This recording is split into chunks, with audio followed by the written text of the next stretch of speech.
Thank you. Good morning. Hello Pritam, thank you. Amit, hello. जय हिंद। Good morning, good morning, good morning, good morning, good morning. Ayush, Pritam, Atul, Shantanu, Himanshu, Ayush, good morning, नमस्ते। अरे तभी ठीक है, तभी ठीक है। चलो, okay. So good morning to you all. Hi Hemant, Ayush, Satveer, Prashant, Janak, Janak, Janak, hello, hello Atul. तो आप लोगों को सबको मेरा नमस्कार। एक और नई सुबह में एक और नई ऊर्जा के साथ आपका स्वागत है। आज हम स्टार्ट करते हैं आपका एक और टॉपिक, ठीक है। Looking tired, okay. नहीं नहीं, ऐसा नहीं है, वो सो के थोड़ा सा आते हैं तो थोड़ा सा होता है, ठीक है। थोड़ी देर का है, ठीक है। Good morning, good morning, good morning, good morning सब लोगों को। Good morning. स्टार्ट करते हैं, चलो स्टार्ट कर देते हैं फिर, है ना, क्योंकि चीज़ों को फिर समझना भी है ना हमें, ठीक है। थैंक यू भाई, थैंक यू हेमंत। चलो, कल काफ़ी सारे लोग डाउट्स भेज रहे थे, पर कुछ एक दो डाउट्स बहुत अच्छे थे। जल्दी जाग गया करो, रात को लेट हो जाते हैं यार, थोड़ा सा जागने में लेट हो जाते हैं कभी कभी, ठीक है। एनर्जी बनाए रखो सर, ठीक है, ठीक है, ठीक है, ठीक है, ठीक है, ठीक है भाई प्रीतम, बात तुम्हारी मानता हूँ। चलो, तो एक चीज हम लोग समझने वाले थे, और इस चीज के बारे में बात करें तो आज हमारा है इन इलास्टिक कोलिजन का एक छोटा सा पार्ट। क्वेश्चन मैंने आपको करवा दिए हैं, पर मुझे इन इलास्टिक कोलिजन में, यानी अप्रत्यास्थ टक्कर में या पूर्णतः अप्रत्यास्थ टक्कर में, पूर्णतः प्रत्यास्थ टक्कर में एक दो चीजें बतानी है। पूर्णतः अप्रत्यास्थ, पूर्णतः अप्रत्यास्थ टक्कर में इन इलास्टिक कोलिजन में चीज बतानी है। हाँ भाई, क्या कह रहे हो, थ्योरी कराओ? अरे न्यूमेरिकल चैप्टर में न्यूमेरिकल तो होंगे, थ्योरी आ जाएगी, अभी तो पूरी थ्योरी आ जाएगी जहाँ जहाँ थ्योरी की रिक्वायरमेंट होगी, ठीक है। चलो भाई, हैप्पी, ठीक है, गुड मॉर्निंग। चलो, तो हम अप्रत्यास्थ टक्कर की बात कर रहे हैं, और हमें एक चीज पता चल रही है कि कोई सा भी कोलिजन हो, एक चीज तो हमेशा कांस्टेंट होती है, और वो है मोमेंटम, यानी संवेग तो हमेशा, मोमेंटम इज ऑलवेज कंजर्व्ड, ये चीज तो हमेशा संरक्षित होती है। इस बात में तो कोई आपत्ति होनी ही नहीं चाहिए, क्योंकि मोमेंटम तो हमेशा कंजर्व होता है, लेकिन और टोटल एनर्जी भी कंजर्व होती है, ये भी मैं जानता हूं। कुल ऊर्जा जो होती है, टोटल एनर्जी जो होती है, वो भी कंजर्व्ड होती है। तो मतलब कुल ऊर्जा भी संरक्षित होती है। कुल ऊर्जा का मतलब यह हुआ, जितनी टोटल एनर्जी है वो हमेशा इनपुट में और आउटपुट में बराबर होगी, यानी टक्कर से पहले की कुल ऊर्जा टक्कर के बाद की कुल ऊर्जा के बराबर होगी, यानी total energy before the collision is always equals to total energy after collision. ये दोनों बात हुई थी। पर अगर मैं बात करूं काइनेटिक एनर्जी की, तो गतिज ऊर्जा इज नॉट कंजर्व्ड। लेकिन हमें यह पता है कि ये सभी कॉलिजन का मतलब क्या हुआ, गतिज ऊर्जा का नष्ट होना। मेरे को यह पता है कि गतिज ऊर्जा कभी भी कंजर्व्ड नहीं होती। कांस्टेंट एंड कंजर्व में क्या डिफरेंस है? कांस्टेंट और कंजर्व में क्या डिफरेंस है बेटा? डिफरेंस क्या है? चलो, कांस्टेंट और कंजर्वेटिव में डिफरेंट है, ओके। कांस्टेंट और कंजर्व में थोड़ा सा डिफरेंट हो सकता है, ऐसा नहीं है कि नहीं हो सकता। कांस्टेंट और कंजर्व का मतलब समझे क्या? मैं कहता हूं कि कोई चीज है ए, ये दूसरी चीज से टकराई, m1 है, ये m2 है, ये u1 है, ये 0 है मान लीजिए, और मैंने कहा यहां की टोटल एनर्जी मान लीजिए 30 जूल थी, और मैंने कहा कि जब ये टक्कर हो गई और टक्कर के बाद भी 30 जूल रही, तो जब इनिशियल और फाइनल बराबर होती हैं तो ऐसी चीज को हम कंजर्व्ड कहते हैं। मान लो 30 जूल एनर्जी थी, 30 जूल में से यहां 15 जूल की लॉस हो गया, यहीं पर लॉस हो गया, टक्कर से पहले ही 15 जूल का लॉस हो गया। टक्कर के बाद में भी अगर 30 जूल से 15 जूल का लॉस होता है तो इसको कांस्टेंट कहते हैं। कांस्टेंट मतलब कोई चीज बदलना, बहुत हद तक दोनों चीजें एक बराबर ही होती हैं। कंजर्व्ड का मतलब होता है बदल सकती हैं, पर इनपुट और आउटपुट में हमेशा बराबर होंगी। कांस्टेंट का मतलब होता है बदलेंगी ही नहीं, बस इतनी सी बात होगी। तो हम इतना सा कहकर चल रहे हैं, potential energy is always conserved, नहीं, ऐसा कोई रिलेशन नहीं है। पोटेंशियल एनर्जी कंजर्व नहीं बेटा, ऐसा कुछ रिलेशन नहीं होता। अगर के बदलेगी, काइनेटिक एनर्जी बदलेगी, तो हो सकता है पोटेंशियल एनर्जी भी बदल जाए, ऐसा कोई रिलेशन हमारे पास नहीं है। पोटेंशियल एनर्जी कंजर्व रहेगी, ऐसा कोई रिलेशन नहीं है। पोटेंशियल एनर्जी भी चेंज होगी, है ना। तो आप आयुष कहां से लेकर आए हो, ई वैल्यू क्या होगी बेटा, मैं बता चुका हूं, कल का वीडियो देखो, ई बताया मैंने। तो मैंने कहा काइनेटिक एनर्जी हमेशा कंजर्व होगी, लेकिन फिर भी आप जानना चाहते हैं तो मैं बता दूं, ई की जो वैल्यू लिखवाई थी वो लिखवाई थी मैंने under root of small H upon capital H. Inelastic का मतलब हाइट का कम हो जाना, और अगर हाइट कम हो जाएगी इसका मतलब जैसे मैंने कहा ये 5 है और ये 10 है, तो इसका मतलब क्या हुआ, 1 से छोटी वैल्यू निकल आई, यानी इस कॉलिजन में ई की जो वैल्यू निकल कर आती है वो 1 निकल कर आती है। मेरा ये लॉस था, यानी इसके अंदर कुछ ना कुछ गतिज ऊर्जा का नुकसान होता है, काइनेटिक एनर्जी का लॉस होता है। अगर लॉस होता है तो इसका मतलब यह हुआ कि जैसे मैंने कहा कि एक वस्तु है U1 से जा रही है और मैंने कहा ये M1 है, ये M2 से जा रही है और मैंने कहा U2 है, टक्कर हुई, कॉलिजन हुआ, हमने कहा ठीक है जी कॉलिजन हो गया, और टक्कर के बाद में ये दोनों वस्तुएं चिपक गईं और चिपक कर एक साथ चलने लग गईं। मान लीजिए v डैश वेलोसिटी से, हमने बोला m कितना हो गया, तो आपने बोला m बराबर हो गया m1 प्लस m2। अब क्वेश्चन ये पूछा गया कि मान लो कुछ ऊर्जा की नुकसान हो गया, कुछ एनर्जी का लॉस हो गया, तो बताइए इस एनर्जी के लॉस होने के बाद, इस ऊर्जा में नुकसान होने के बाद कितनी एनर्जी का लॉस हुआ। तो एनर्जी लॉस कैसे निकाला गया होगा मैं आपको बताऊं, ऊर्जा लॉस ऐसे निकाला गया होगा, पहले की एनर्जी और बाद की एनर्जी, दोनों की एनर्जी को माइनस कर दो, एनर्जी लॉस निकल आया, कितना एनर्जी होगी। और इस एनर्जी लॉस का, ऊर्जा में हानि का हम दोबारा फॉर्मूला लिखते हैं, तो ऊर्जा में हास यानी एनर्जी लॉस की बात करें कि कितनी होगी, तो एनर्जी लॉस होगी मेरी, काइनेटिक एनर्जी में लॉस बता रहा हूं, तो काइनेटिक एनर्जी में कितना लॉस हुआ, तो मैं इसको लिख देता हूं डेल्टा काइनेटिक एनर्जी से कि कितना लॉस हुआ। और लॉस काइनेटिक एनर्जी की बात करें तो इसका फॉर्मूला होता है 1/2 into m1 m2 upon 1/2 into m1 m2 upon m1 plus m2 into U1 minus U2 का होल स्क्वायर। और इस तरीके से मैं एनर्जी लॉस को बता सकता हूं। एक क्वेश्चन कल किसी ने मुझसे डाउट पूछा था, उस क्वेश्चन का हम आंसर ऐसे लिखेंगे। हाँ जी बोलिए, आप लोगों के नोट्स कब अपलोड होंगे? नोट्स अपलोड नहीं होंगे, क्वेश्चंस अपलोड होंगे, क्वेश्चंस जल्दी ही अपलोड हो जाएंगे। मोस्ट प्रोबेबली मुझे लगता है कि थोड़ा सा भी ऑफलाइन कोचिंग की वजह से थोड़ा सा बिजी चल रहे हैं, बट मेरे को लगता है संडे तक हो जाने चाहिए ना। संडे को मैं क्लास भी लेने की कोशिश करूंगा, ठीक है। चलो आप लोग के जो भी सवाल है आप पूछते रहिएगा, बट अभी के लिए हम बात कर देते हैं इतना मेरा एनर्जी लॉस होगा। तो कितनी काइनेटिक एनर्जी का लॉस होता है उसका हम डायरेक्टली फॉर्मूला निकाल सकते हैं, और इस तरीके से फॉर्मूला निकाला गया है। तो इस फॉर्मूले को हमेशा याद रखिएगा, इस पर भी न्यूमेरिकल्स आने की संभावना हो सकती है, न्यूमेरिकल्स बन सकते हैं। थ्योरेटिकल क्वेश्चन को अच्छे से कंसेप्ट याद रखिएगा, कौन सी एनर्जी का लॉस होता है, कौन सी ऊर्जा का लॉस नहीं होता है, कैसे कैसे चीजें बदलती हैं, इन सब चीजों को भी हमेशा याद रखिएगा। और हम यहीं से स्टार्ट करते हैं अब अगला, इसी के अंदर का एक पार्ट, और इस टॉपिक का नाम है फ्रिक्शन। तो हम जानते हैं कि फ्रिक्शन नाम का वर्ड क्या होता है, तो फ्रिक्शन यानी घर्षण।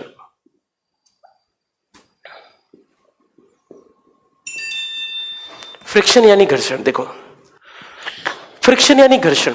सर आपने कहा था कि इंग्लिश में नोट्स अपलोड हो जाएंगे, चलो देखते हैं, जो कर सकता हूं मैं करने की कोशिश करूंगा। सर थ्योरेटिकल क्वेश्चन भी कराया करो, थ्योरेटिकल क्वेश्चन कराया करो, कराता तो हूं सारे। ये से यही तो लिखवाए थे भाई कि कौन सी एनर्जी कंजर्व है, कौन सी नहीं है, कैसी कैसी चीजें होंगी, ई की वैल्यू क्या होगी, थ्योरेटिकल क्वेश्चन से तो है भाई, और क्या करूं बताओ यार। बाकी नोट्स में देखना है ना, नोट्स में करना, अगर नहीं बने तो बोलना कि हाँ भी थ्योरेटिकल क्वेश्चन नहीं बने, पर ऐसा कोई कंसेप्ट है नहीं जो छोड़ दिया गया हो। चलो फ्रिक्शन की बात करते हैं। घर्षण, बेसिकली बात करें फ्रिक्शन होता क्या है, तो फ्रिक्शन के बारे में बात करें तो फ्रिक्शन इज द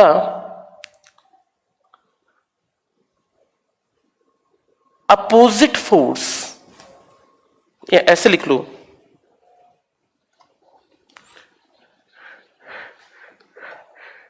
पहला it opposes the relative motion between two surfaces. Hindi वालों के लिए इसका मतलब है कि थ्योरी ज्यादा कराओ, जैसा आप ठीक समझे भाई, मैं न्यूमेरिकल्स कम करके थ्योरी ज्यादा करा दूंगा, ठीक है, आप जैसा ठीक समझे, मुझे कोई आपत्ति नहीं है। थ्योरी करा, आज का पूरा टॉपिक थ्योरी रहेगा, डोंट वरी, आज मैं थ्योरी कराऊंगा बेटा। एग्जाम के जैसे आप समझे भी, कुछ लोग एयरफोर्स की तैयारी कर रहे हैं, कुछ नेवी की तैयारी कर रहे हैं, मुझे नहीं पता ये कोचिंग किसकी है। अगर आप सोचते हैं कि आपको थ्योरी करनी है तो I have no no sir, numericals आपको जैसी आपत्ति है भाई, मुझे कोई प्रॉब्लम नहीं है। अगर आप लोग आपस में डिस्कशंस कर लें, आपको थियोरेटिकल पढ़ना है तो मैं थियोरेटिकल करा दूंगा, आई हैव नो इश्यूज। आप कहेंगे भाई न्यूमेरिकल्स भी कराओ तो न्यूमेरिकल्स करा दूंगा, आप कहेंगे एक भी मत कराओ तो एक भी मत कराऊंगा, मुझे कोई फर्क नहीं पड़ता। अलग अलग कंसेप्ट कम से कम 6-7 कराएं। हाँ बबलू, मैं तो ये कोशिश करता हूँ कि हर टॉपिक पे एक एक न्यूमेरिकल हो जाए, बट फिर भी जैसा भी आप चाहते हैं। एयरफोर्स में न्यूमेरिकल कितने आते हैं सर? 3 से 4 न्यूमेरिकल्स आते हैं एयरफोर्स में, ठीक है। हाँ, मैं अपने हिसाब से, मुझे पढ़ाने दो यार, टीचर तो मैं ही हूं ना, मुझे थोड़ा सा टाइम दो, है ना, तो करा पाऊंगा मैं, वरना अदरवाइज आपके चक्कर में फिर ये कराओ। इतना नहीं पता होना था आप लोगों को, इतना पता होता तो फिर जरूरत ही क्या थी सब चीजों की। हाँ, कुछ लोग नेवी की प्रिपरेशन कर रहे होंगे, मुझे लगता है किसी का तो सपना होगा नेवी में सिलेक्ट होने का, तो जिसको नेवी में सिलेक्ट होना है वो तो अपने न्यूमेरिकल्स करके जाए भाई, ठीक है ना। जितना भी जो भी चीजें हैं ना आप लोग छोड़ दें, जिसको अपना नेवी सिलेक्ट करना है वो न्यूमेरिकल्स जरूर करके जाएं, और अच्छे खासे न्यूमेरिकल्स करके जाएं, कम से कम 10-11 न्यूमेरिकल्स आ सकते हैं, ठीक है। चलो, वही तो मैं कह रहा हूं, चलो ठीक है। बाकी it opposes the relative motion between surfaces, कहने का मतलब हुआ ये दो सतहों के बीच का दो सतहों के बीच का बल है। बल है का मतलब ये हुआ, इसको हमें थोड़ा समझना पड़ेगा। अगर मैं कहता हूं कि मैंने किसी बॉक्स को धक्का दिया, अगर मैं किसी बॉक्स को धक्का देता हूं, तो जब मैं किसी बॉक्स को धक्का देता हूं तो बॉक्स एक जमीन पर फिसलता है। पर सोचकर देखो, क्या कोई चीज थोड़ा बहुत बल लगाने से खिसक जाएगी क्या? अगर मैं ये कहता हूं कि मैं किसी वस्तु में धक्का लगाता हूं, मैंने कहा मैं 2 न्यूटन का बल लगाता हूं, तो क्या ये 2 न्यूटन के बल लगाने से ये चीज पीछे खिसक जाएगी क्या? तो आप बोलेंगे 2 न्यूटन के बल लगाने से ये पीछे तो नहीं खिसकेगी। इसका मतलब पीछे नहीं खिसकेगी, इसका मतलब यह हुआ कि मेरा बल कहीं ना कहीं खराब हो गया। मेरी बात दोबारा से समझना। अगर मैं कहता हूं कि इंग्लिश में बोलिए, हिंदी में बोलिए, हिंदी तो चल रही है, इंग्लिश कहां बोलता हूं भाई। चलो, तो मैंने कहा मैंने किसी चीज में बल लगाया, मैंने कहा कि किसी चीज में मैंने फोर्स लगाया किसी बॉक्स में, तो जैसे ही मैं उस चीज में बल लगाऊंगा तो आपने देखा होगा वो वस्तु आगे जानी चाहिए। जैसे मैंने कहा किसी पोडियम में बल लगाया, पर आप सोच के देखो, अगर वो वस्तु मैंने 1 न्यूटन का बल लगाया तो वो 1 न्यूटन पर वस्तु तो नहीं चलेगी। मैंने उस वस्तु पर 2 न्यूटन का बल लगाया, 2 न्यूटन पर वस्तु नहीं चली। तो सोचकर देखो, अगर आपने 2 न्यूटन का बल लगाया तो वो 2 न्यूटन का बल, 2 न्यूटन का फोर्स कहीं ना कहीं तो खराब हो गया। आपने तो फोर्स लगाया ना, लेकिन चीज तो आगे चली नहीं। इसका मतलब आपका फोर्स कहीं ना कहीं खराब हो गया, और आपका फोर्स कहीं ना कहीं खराब हो गया। इसका मतलब ये फोर्स कहां खराब हुआ, ये बल कहां खराब हुआ? तो उस बल का नाम होगा घर्षण बल, जिसने आपके बल को रोका। दोबारा से समझाता हूं कि कैसे हम लिखते हैं। अगर मैं कहता हूं कि मैंने किसी चीज में बल लगाया, लेट अस सपोज कि कोई वस्तु है मेरे पास और मैंने इस वस्तु में फोर्स लगाया। मैंने कहा मैंने 1 न्यूटन का बल लगाया। अगर आप 1 न्यूटन का बल लगाएंगे तो 1 न्यूटन का बल लगाने से चीज आगे तो नहीं जाएगी, आगे नहीं जाएगी। इसका मतलब यह हुआ कि ये फोर्स मेरा कहीं ना कहीं खराब हो गया। और जब आप किसी चीज में बल लगाते हैं तो उस चीज में वो चीज आगे चलने से आपको रोकती है, और आगे चलने से रोकती है मतलब उस चीज में विपरीत में एक बल लगता है, और उसका नाम होता है घर्षण बल, यानी फ्रिक्शनल फोर्स। और फ्रिक्शनल फोर्स हमेशा और हमेशा, घर्षण बल हमेशा और हमेशा आपके बल का, यानी अप्लाइड फोर्स, आरोपित बल का हमेशा विरोध करता है। आरोपित बल का हमेशा विरोध करता है, यानी अप्लाइड फोर्स यानी आरोपित बल का हमेशा विरोध करता है। कहने का मतलब यह हुआ कि घर्षण बल इतना होगा और इतना होगा। और ये याद रख लीजिए कि ये दोनों हमेशा एक दूसरे के अपोजिट होते हैं। अपोजिट होते हैं मतलब मैं ऐसे लिख सकता हूं, F is equal to always minus F, यानी दोनों बल एक दूसरे के हमेशा और हमेशा विपरीत होंगे, ऐसा लिख सकते हैं। पर अगर तो आप सोचते हैं कि हमेशा ये चीज का विरोध करेगी, तो फिजिक्स में ऐसा भी नहीं होता, ऐसा भी नहीं होता। ये अपोज कर भी सकता है और अपोज नहीं कर सकता है। इसका मतलब ये हुआ, इसकी बात करें तो it can oppose the motion, it can oppose the motion or can support the motion।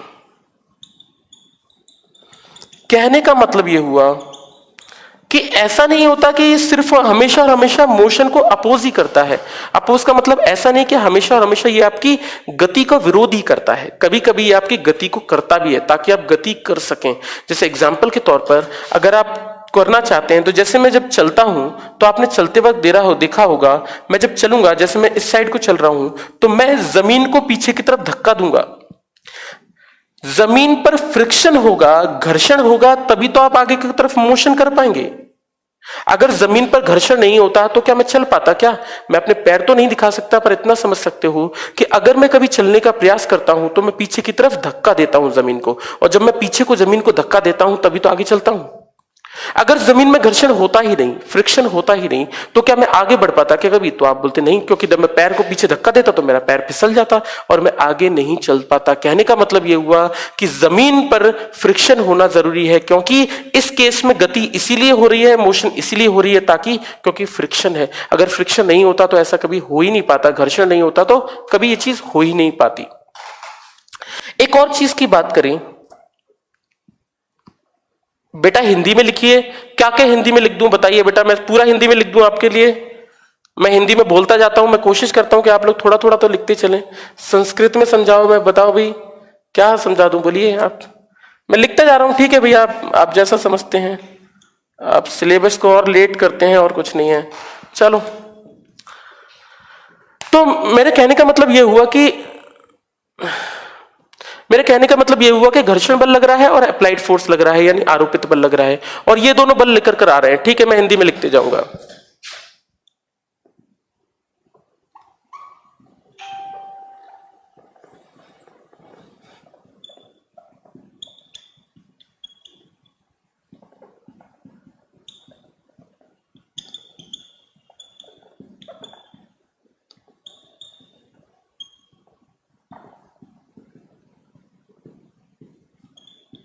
ठीक है, जैसी मर्जी। तो सिंपल सी बात निकल कर आई कि घर्षण बल हुआ और फ्रिक्शन फोर्स हुआ। तो मेरे कहने का मतलब हुआ कि ऐसा नहीं होता कि अगर मैं फिजिक्स में कभी पढ़कर देखता हूं कि हमेशा और हमेशा गति का विरोध करता है, ऐसा नहीं होता। कभी कभी इसकी वजह से गति भी होती है। जैसे मैं बोलूं कि अगर मैं साइकिल चला रहा हूं तो साइकिल चलाते वक्त अगर मैं बात करूं तो साइकिल इसलिए चला पाता हूं क्योंकि रोड पर घर्षण है। अगर रोड पर घर्षण नहीं होता तो मैं साइकिल नहीं चला पाता, क्योंकि जब साइकिल आगे चलती है, टायर आगे घूमता है, तो पीछे की तरफ घर्षण होता है।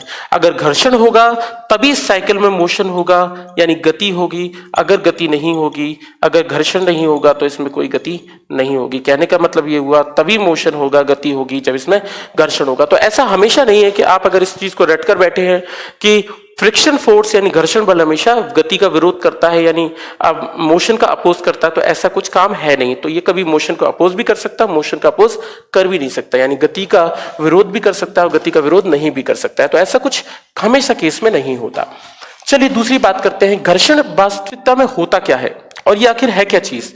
तो देखिए, घर्षण बल एक इंटरमॉलिक्यूलर फोर्स है। इंटरमॉलिक्यूलर फोर्स का मतलब होता है घर्षण बल एक मॉलिक्यूलर फोर्स है। दूसरा क्वेश्चन थ्योरेटिकल ये बनता है कि ये अणुओं के बीच लगने वाला बल है। अणुओं के बीच लगने वाला बल है, यानी दो अणुओं के बीच लगता है। इसको इंटरमॉलिक्यूलर फोर्सेस भी कहते हैं, अणुओं के बीच लगता है। जैसे मैंने कहा कि कोई एक चीज दूसरे पे खिसक रही है, तो वास्तविकता में घर्षण पैदा कहां से होता है अगर मैं इस बात को देखूं तो जितनी भी सतह हैं, जैसे मैंने कहा एक पोडियम है और इस पोडियम को मैंने किसी जमीन पर रख दिया। अगर आप किसी पोडियम को जमीन पर रख देते हैं तो इस पोडियम का अगर मैं घर्षण सरफेस सतह मानूं तो इसको मैं माइक्रोस्कोप से देखूं तो मैं ये देखूंगा कि हर दुनिया का सरफेस, हर दुनिया की सतह ऐसी ही होती है। दुनिया में, इस ब्रह्मांड में ऐसी कोई सतह, ऐसा इस यूनिवर्स में ऐसी कोई सरफेस नहीं है जिस चीज में बिल्कुल भी घर्षण ना होता हो। यानी इस ब्रह्मांड में ऐसी कोई सतह नहीं है जो फ्रिक्शनलेस होती हो, यानी घर्षण रहित होती है। इस ब्रह्मांड की हर एक चीज में घर्षण होता ही होता है। और अगर मैं इसके ऊपर पोडियम रखता हूं तो पोडियम की सतह भी ऐसी होगी और पोडियम की सतह भी ऐसी होगी। तो इसका मतलब यह हुआ, तो आप सोचकर देखें, जैसे मैंने ये बॉक्स रखा और मैंने अपना कैपिटल एफ बल लगाया तो ये बल लगाऊंगा, लेकिन आप जानते हैं कि क्योंकि जमीन ये एक दूसरे में फंसे हुए हैं, तो जब ये एक दूसरे में फंसे हुए हैं तो आप इनको धक्का दोगे तो आप इनको निकाल नहीं पाओगे। और इन दोनों के फंसने की वजह से, सतहों की वजह से क्या होता है, हमेशा घर्षण होता है और इन्हीं सतहों की वजह से घर्षण उत्पन्न होता है। तो घर्षण है क्या चीज, तो घर्षण is a property of surfaces, यानी किसकी प्रॉपर्टी है, किसके गुण है, तो ये सतहों के गुण है।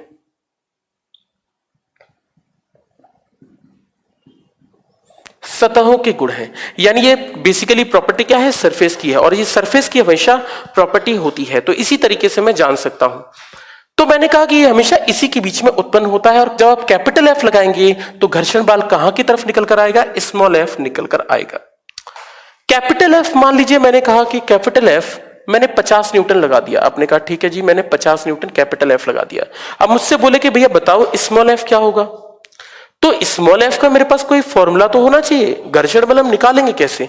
तो ऐसे बेटा पोडियम खुरदरा होता है, कैसे बातें, मैंने बेटा ये कहा कि माइक्रोस्कोपिक व्यू है। माइक्रोस्कोप का मतलब होता है सूक्ष्मदर्शी द्वारा देखा गया। इस ब्रह्मांड में ऐसी कोई सतह नहीं है जो फ्रिक्शन लेस हो। अगर आपने कभी 11वीं पढ़ी है और आपने कभी 11वीं जानी है तो आपने कभी सुना होगा कि घर्षण हमेशा, बेटा आयुष थोड़ा सा रुक जाओ, मैं बता रहा हूं बारिश में फ्रिक्शन क्यों नहीं होता, मैं बता रहा हूं, 2 मिनट रुक जाओ, ठीक है। तो मैंने ये कहा कि चीजों के बारे में बात करें तो मैंने ये कहा कि घर्षण हमेशा, ऐसा नहीं कह सकते कि ये खुरदरा नहीं होता। आपको कैसे पता खुरदरा नहीं होता भाई? दुनिया की इस ब्रह्मांड में ऐसे कोई चीज नहीं है जिसमें फ्रिक्शन नहीं होता, यानी फ्रिक्शन लेस सरफेस, यानी घर्षण रहित सरफेस, फ्रिक्शन लेस सरफेस, घर्षण रहित सरफेस इस ब्रह्मांड में नहीं पाया जाता, डज नॉट एग्जिस्ट, ठीक है जी, डज नॉट एग्जिस्ट। तो घर्षण रहित सरफेस इस ब्रह्मांड में नहीं पाया जाता। तो मैंने कहा कि स्मॉल एफ निकल कर आया। अगर मुझे कभी स्मॉल एफ निकालना है तो कितना होगा, जरा देखना स्मॉल एफ कैसे निकालते हैं, घर्षण बल कैसे निकालते हैं। आगे चल के इनको सीखेंगे भी कि हम फॉर्मूले में कैसे करेंगे, लेकिन अभी के लिए एक इंट्रोडक्शन पार्ट दे रहा हूं। मैंने कहा mg नीचे लगा तो r कहां लगेगा, ऊपर। r क्या है? Reaction force. रिएक्शन फोर्स यानी प्रतिक्रिया बल। प्रतिक्रिया बल, आप मुझे एक चीज सोचकर मुझे बताइएगा, क्या प्रतिक्रिया बल हमेशा mg के बराबर होगा? क्या F हमेशा mg के बराबर होगा? तो अगर आप mg और r क्या बराबर होते हैं, आप मुझे सोच के बताना। और क्या हमेशा बराबर होते हैं? जैसे थ्योरेटिकल क्वेश्चन की बात करें, चलो थ्योरेटिकली ले लो, क्वेश्चन पूछा गया कि r और mg क्या हमेशा बराबर होंगे या नहीं होंगे, आपको ये सोचकर बताना है कि ऐसा कैसे होगा। तो अगर मैं f निकालना चाहता हूं तो f का फॉर्मूला होता है म्यू इंटू आर। f बराबर म्यू इंटू आर, और म्यू की बात करें तो म्यू को हम नाम देते हैं coefficient of friction. Coefficient of friction का मतलब होता है घर्षण गुणांक।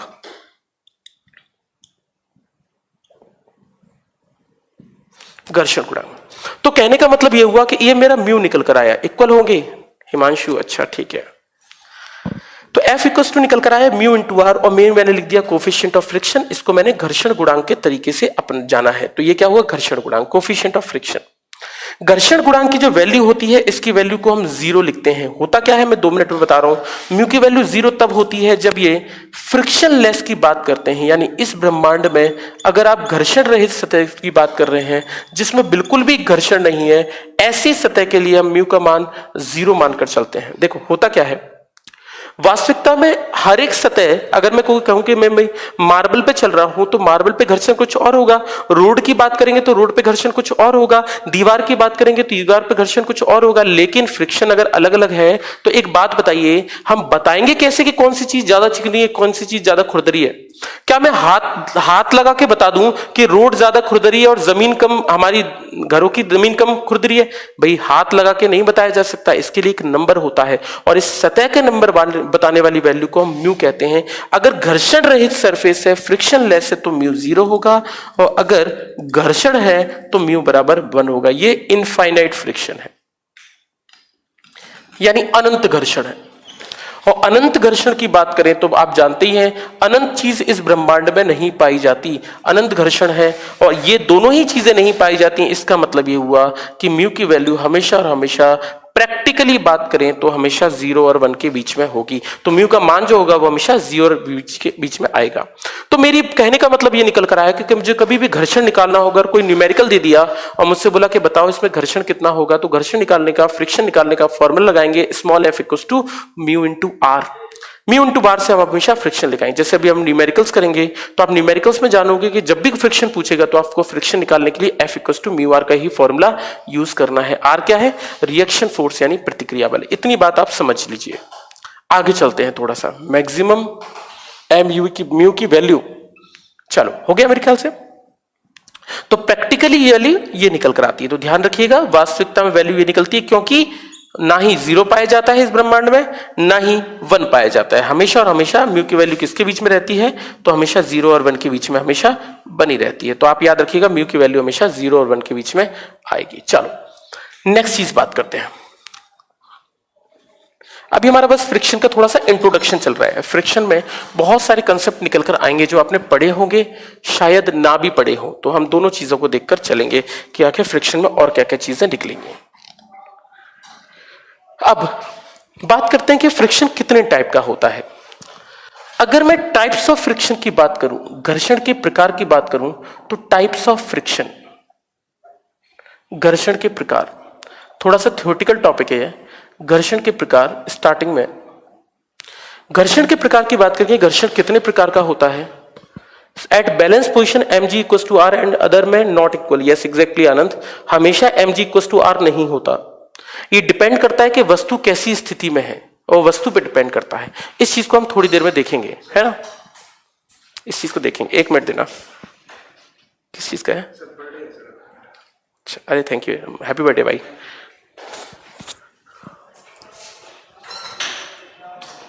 न्यूमेरिकल करवाओ।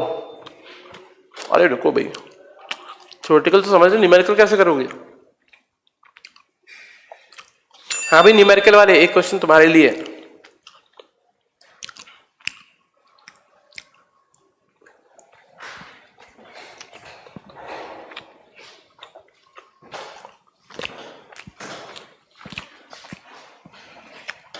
चलो, टाइप्स ऑफ फ्रिक्शन।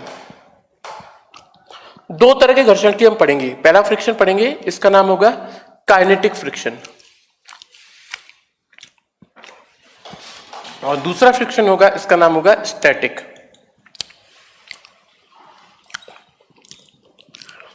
स्थैतिक घर्षण और ये होगा गतिज घर्षण। कुछ लोग सोच रहे होंगे कि मैंने पार्टी तो हो जाएगी यार, पार्टी कहीं नहीं जा रही है, मैं कराऊंगा पार्टी, आप सब लोगों के लिए लड्डू की व्यवस्था करता हूं। अरे मेरा बर्थडे नहीं है यार, यहाँ पर किसी ऑफिस में किसी का बर्थडे है। ठीक है,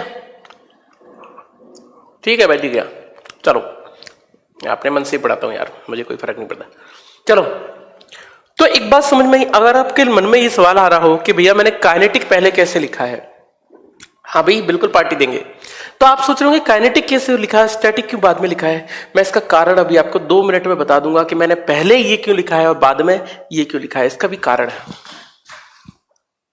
हम अपनी फिजिक्स में एक चीज और पढ़ेंगे आगे चल के, इसका नाम होगा रोलिंग। रोलिंग का मतलब होता है, मेरे ख्याल से आपको दिख रहा होगा, लोटनिक घर्षण। लोटनिक घर्षण, लोटनिक घर्षण हमारे पेपर में तो, आपकी बुक में तो इंट्रोडक्शन देखने को मिल सकता है, पर आपके में ऐसा कोई क्वेश्चन इसके ऊपर नहीं है। कारण क्या है लोटनिक घर्षण के ऊपर क्वेश्चन नहीं है? ये बहुत एडवांस, थोड़ा सा अच्छा टॉपिक है, और ये वास्तविकता में इंजीनियरिंग में आता है, या फिर आप IIT JEE की जब तैयारी करते हैं तो आपको ये पूछा जा सकता है रोलिंग फ्रिक्शन। लेकिन रोलिंग फ्रिक्शन वास्तविकता में आपके डेयरी के एग्जाम में नहीं आता। फिर भी आपके रोलिंग फ्रिक्शन के लिए, लोटनिक घर्षण के लिए मैं इंट्रोडक्शन दे देता हूं कि क्या होता है। ये जो हम फ्रिक्शन पढ़ रहे हैं, ये सभी रूप है स्लाइडिंग की। स्लाइडिंग मतलब होता है किसी चीज का घिसटना। घिसटना होता है कि जब मैं किसी चीज को रख दूंगा जमीन पर और वो घिसटती हुई चली जाएगी। जैसे मैंने बॉक्स को जब खींचूंगा तो उसमें आवाज आएगी चर्र करके, तो बॉक्स के जब खींचते हो तो चर्र की आवाज आती है, मतलब एक बॉक्स दूसरे पे घिसटता है। और जब एक चीज दूसरे पे घिसटती है, ऐसी चीज को हम स्लाइडिंग यानी सर्पी घर्षण कहकर चलते हैं। और जब एक चीज दूसरे पर रोल करती है, घूमती है, लोटनिक करती है, लोटन करती है, तो ऐसी चीज को हम लोटनिक घर्षण कहते हैं। ऐसे केस की बात करूं तो ऐसे केस में घर्षण बल का जो फॉर्मूला होता है वो होता है mu R upon small R, और जो स्मॉल आर होता है वो इसका रेडियस होता है। परंतु ये आपके पेपर में नहीं है, पर मैं उसको लेकर नहीं चल रहा हूं, पर फिर भी आपको एक इंट्रोडक्शन दे रहा हूं कि इसके लिए एफ का फॉर्मूला होता है mu R upon small R. इस तरीके से हम लिखते हैं। हम अपने कंसेप्ट पे पहुंचते हैं कि काइनेटिक का मतलब क्या होता है और स्टैटिक का मतलब क्या होता है।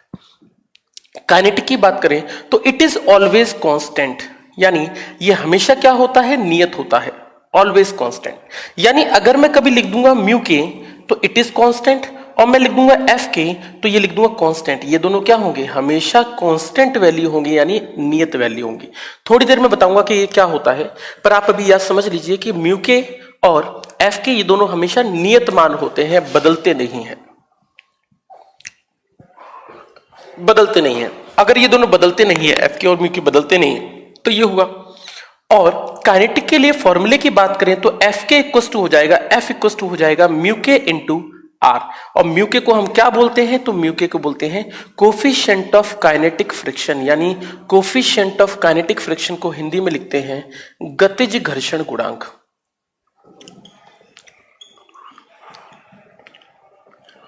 गतिज घर्षण गुणांक, गतिज घर्षण गुणांक। इसका फॉर्मूला हमेशा याद रखिएगा, F इक्वल टू होता है म्यू के इंटू आर।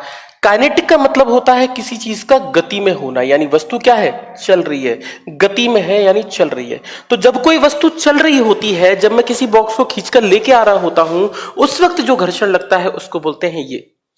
एक बात समझ के बोझ के बताना, अगर किसी गाड़ी की 20 स्पीड है और किसी गाड़ी की अगर 40 स्पीड है, तो क्या इन दोनों में काइनेटिक फ्रिक्शन का वैल्यू अलग अलग होगी क्या? अगर आप सोचते हैं कि अगर किसी गाड़ी की स्पीड 20 है और किसी गाड़ी की स्पीड 40 है, तो इन दोनों में गतिज घर्षण यानी काइनेटिक फ्रिक्शन की वैल्यू अलग अलग होगी, तो ऐसा नहीं होता। ये हमेशा और हमेशा सेम निकल कर आती है। एग्जैक्टली प्रशांत, ये वैल्यू हमेशा सेम निकलती है, यानी it is constant through out the motion, यानी हमेशा पूरी गति तक, चाहे आप कितनी भी स्पीड रही हो, थ्रू मोशन, कितनी भी स्पीड रही हो, आपका ये मोशन हमेशा और हमेशा कांस्टेंट होता है। यानी गाड़ी अगर 20 की स्पीड से चल रही है तब भी आपको formula F equal to mu के आर लगाना है, 40 की स्पीड से चल रही है तब भी F इक्वल टू म्यू के आर लगाना है, 80 की स्पीड से चल रही है तब भी F इक्वल टू म्यू के आर लगाना है। इसको कोई फर्क नहीं पड़ता इन सब चीजों से, इसलिए आप याद रख सकते हैं कि ये हमेशा कांस्टेंट वैल्यू होती है, कभी भी बदलती नहीं है, यानी किसी भी केस में बदलती नहीं है। ये चीज कभी भी किसी भी केस में बदलती नहीं है। तो आप F का फॉर्मूला हमेशा याद रखें कि F इक्वल टू क्या होगा, हमेशा स्पीड के रेस में बदलेगा। ठीक है ना, क्या लिख दिया, at a speed of light, क्या हो गया, स्पीड ऑफ लाइट। चलो दूसरी बात, हमने कहा सर्पी घर्षण, सॉरी काइनेटिक फ्रिक्शन के केस में तो ये आया।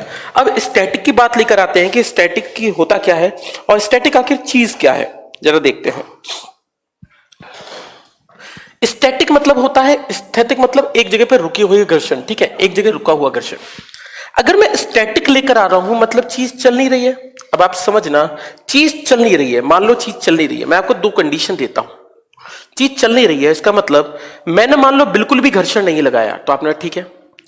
अगर किसी बॉक्स में मैंने 1 न्यूटन का घर्षण लगाया, तो सामने से कितना लगेगा, 1 न्यूटन। देखो ये जो फ्रिक्शन होता है जिसको हम स्टैटिक फ्रिक्शन बोलते हैं, it is self adjusting friction. Self adjusting का मतलब बताता हूं क्या होता है। इसका मतलब होता है ये कभी भी कांस्टेंट नहीं होता, ये हमेशा बदलता रहता है। और आप स्टैटिक फ्रिक्शन का मान निकालते हैं क्या फिजिक्स में, एफएस की वैल्यू निकाल सकते हैं स्टैटिक फ्रिक्शन की? नहीं, इसका कोई फॉर्मूला नहीं होता, it has no formula. Static friction का कोई फॉर्मूला नहीं है, ना ही आप फिजिक्स में इसको निकाल सकते हैं। निकालेंगे लेकिन अलग तरीके से निकालेंगे, पर इसका कोई डायरेक्ट फॉर्मूला नहीं है। स्टैटिक फ्रिक्शन निकाला नहीं जा सकता, लेकिन कैसे निकालेंगे इसको थोड़ी देर में पढ़ेंगे।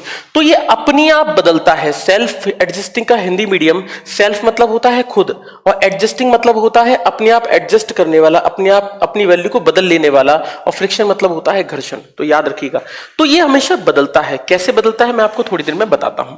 अब आप बात समझना, मैंने कोई बॉक्स को रख दिया, थोड़ा सा कंसेप्ट है, फिर इसके बाद न्यूमेरिकल स्टार्ट हो जाएंगे। बस चैप्टर बहुत छोटा सा है तो बहुत जल्दी खत्म हो जाएगा, मेरे को लगता है आज भी हो सकता है खत्म चैप्टर।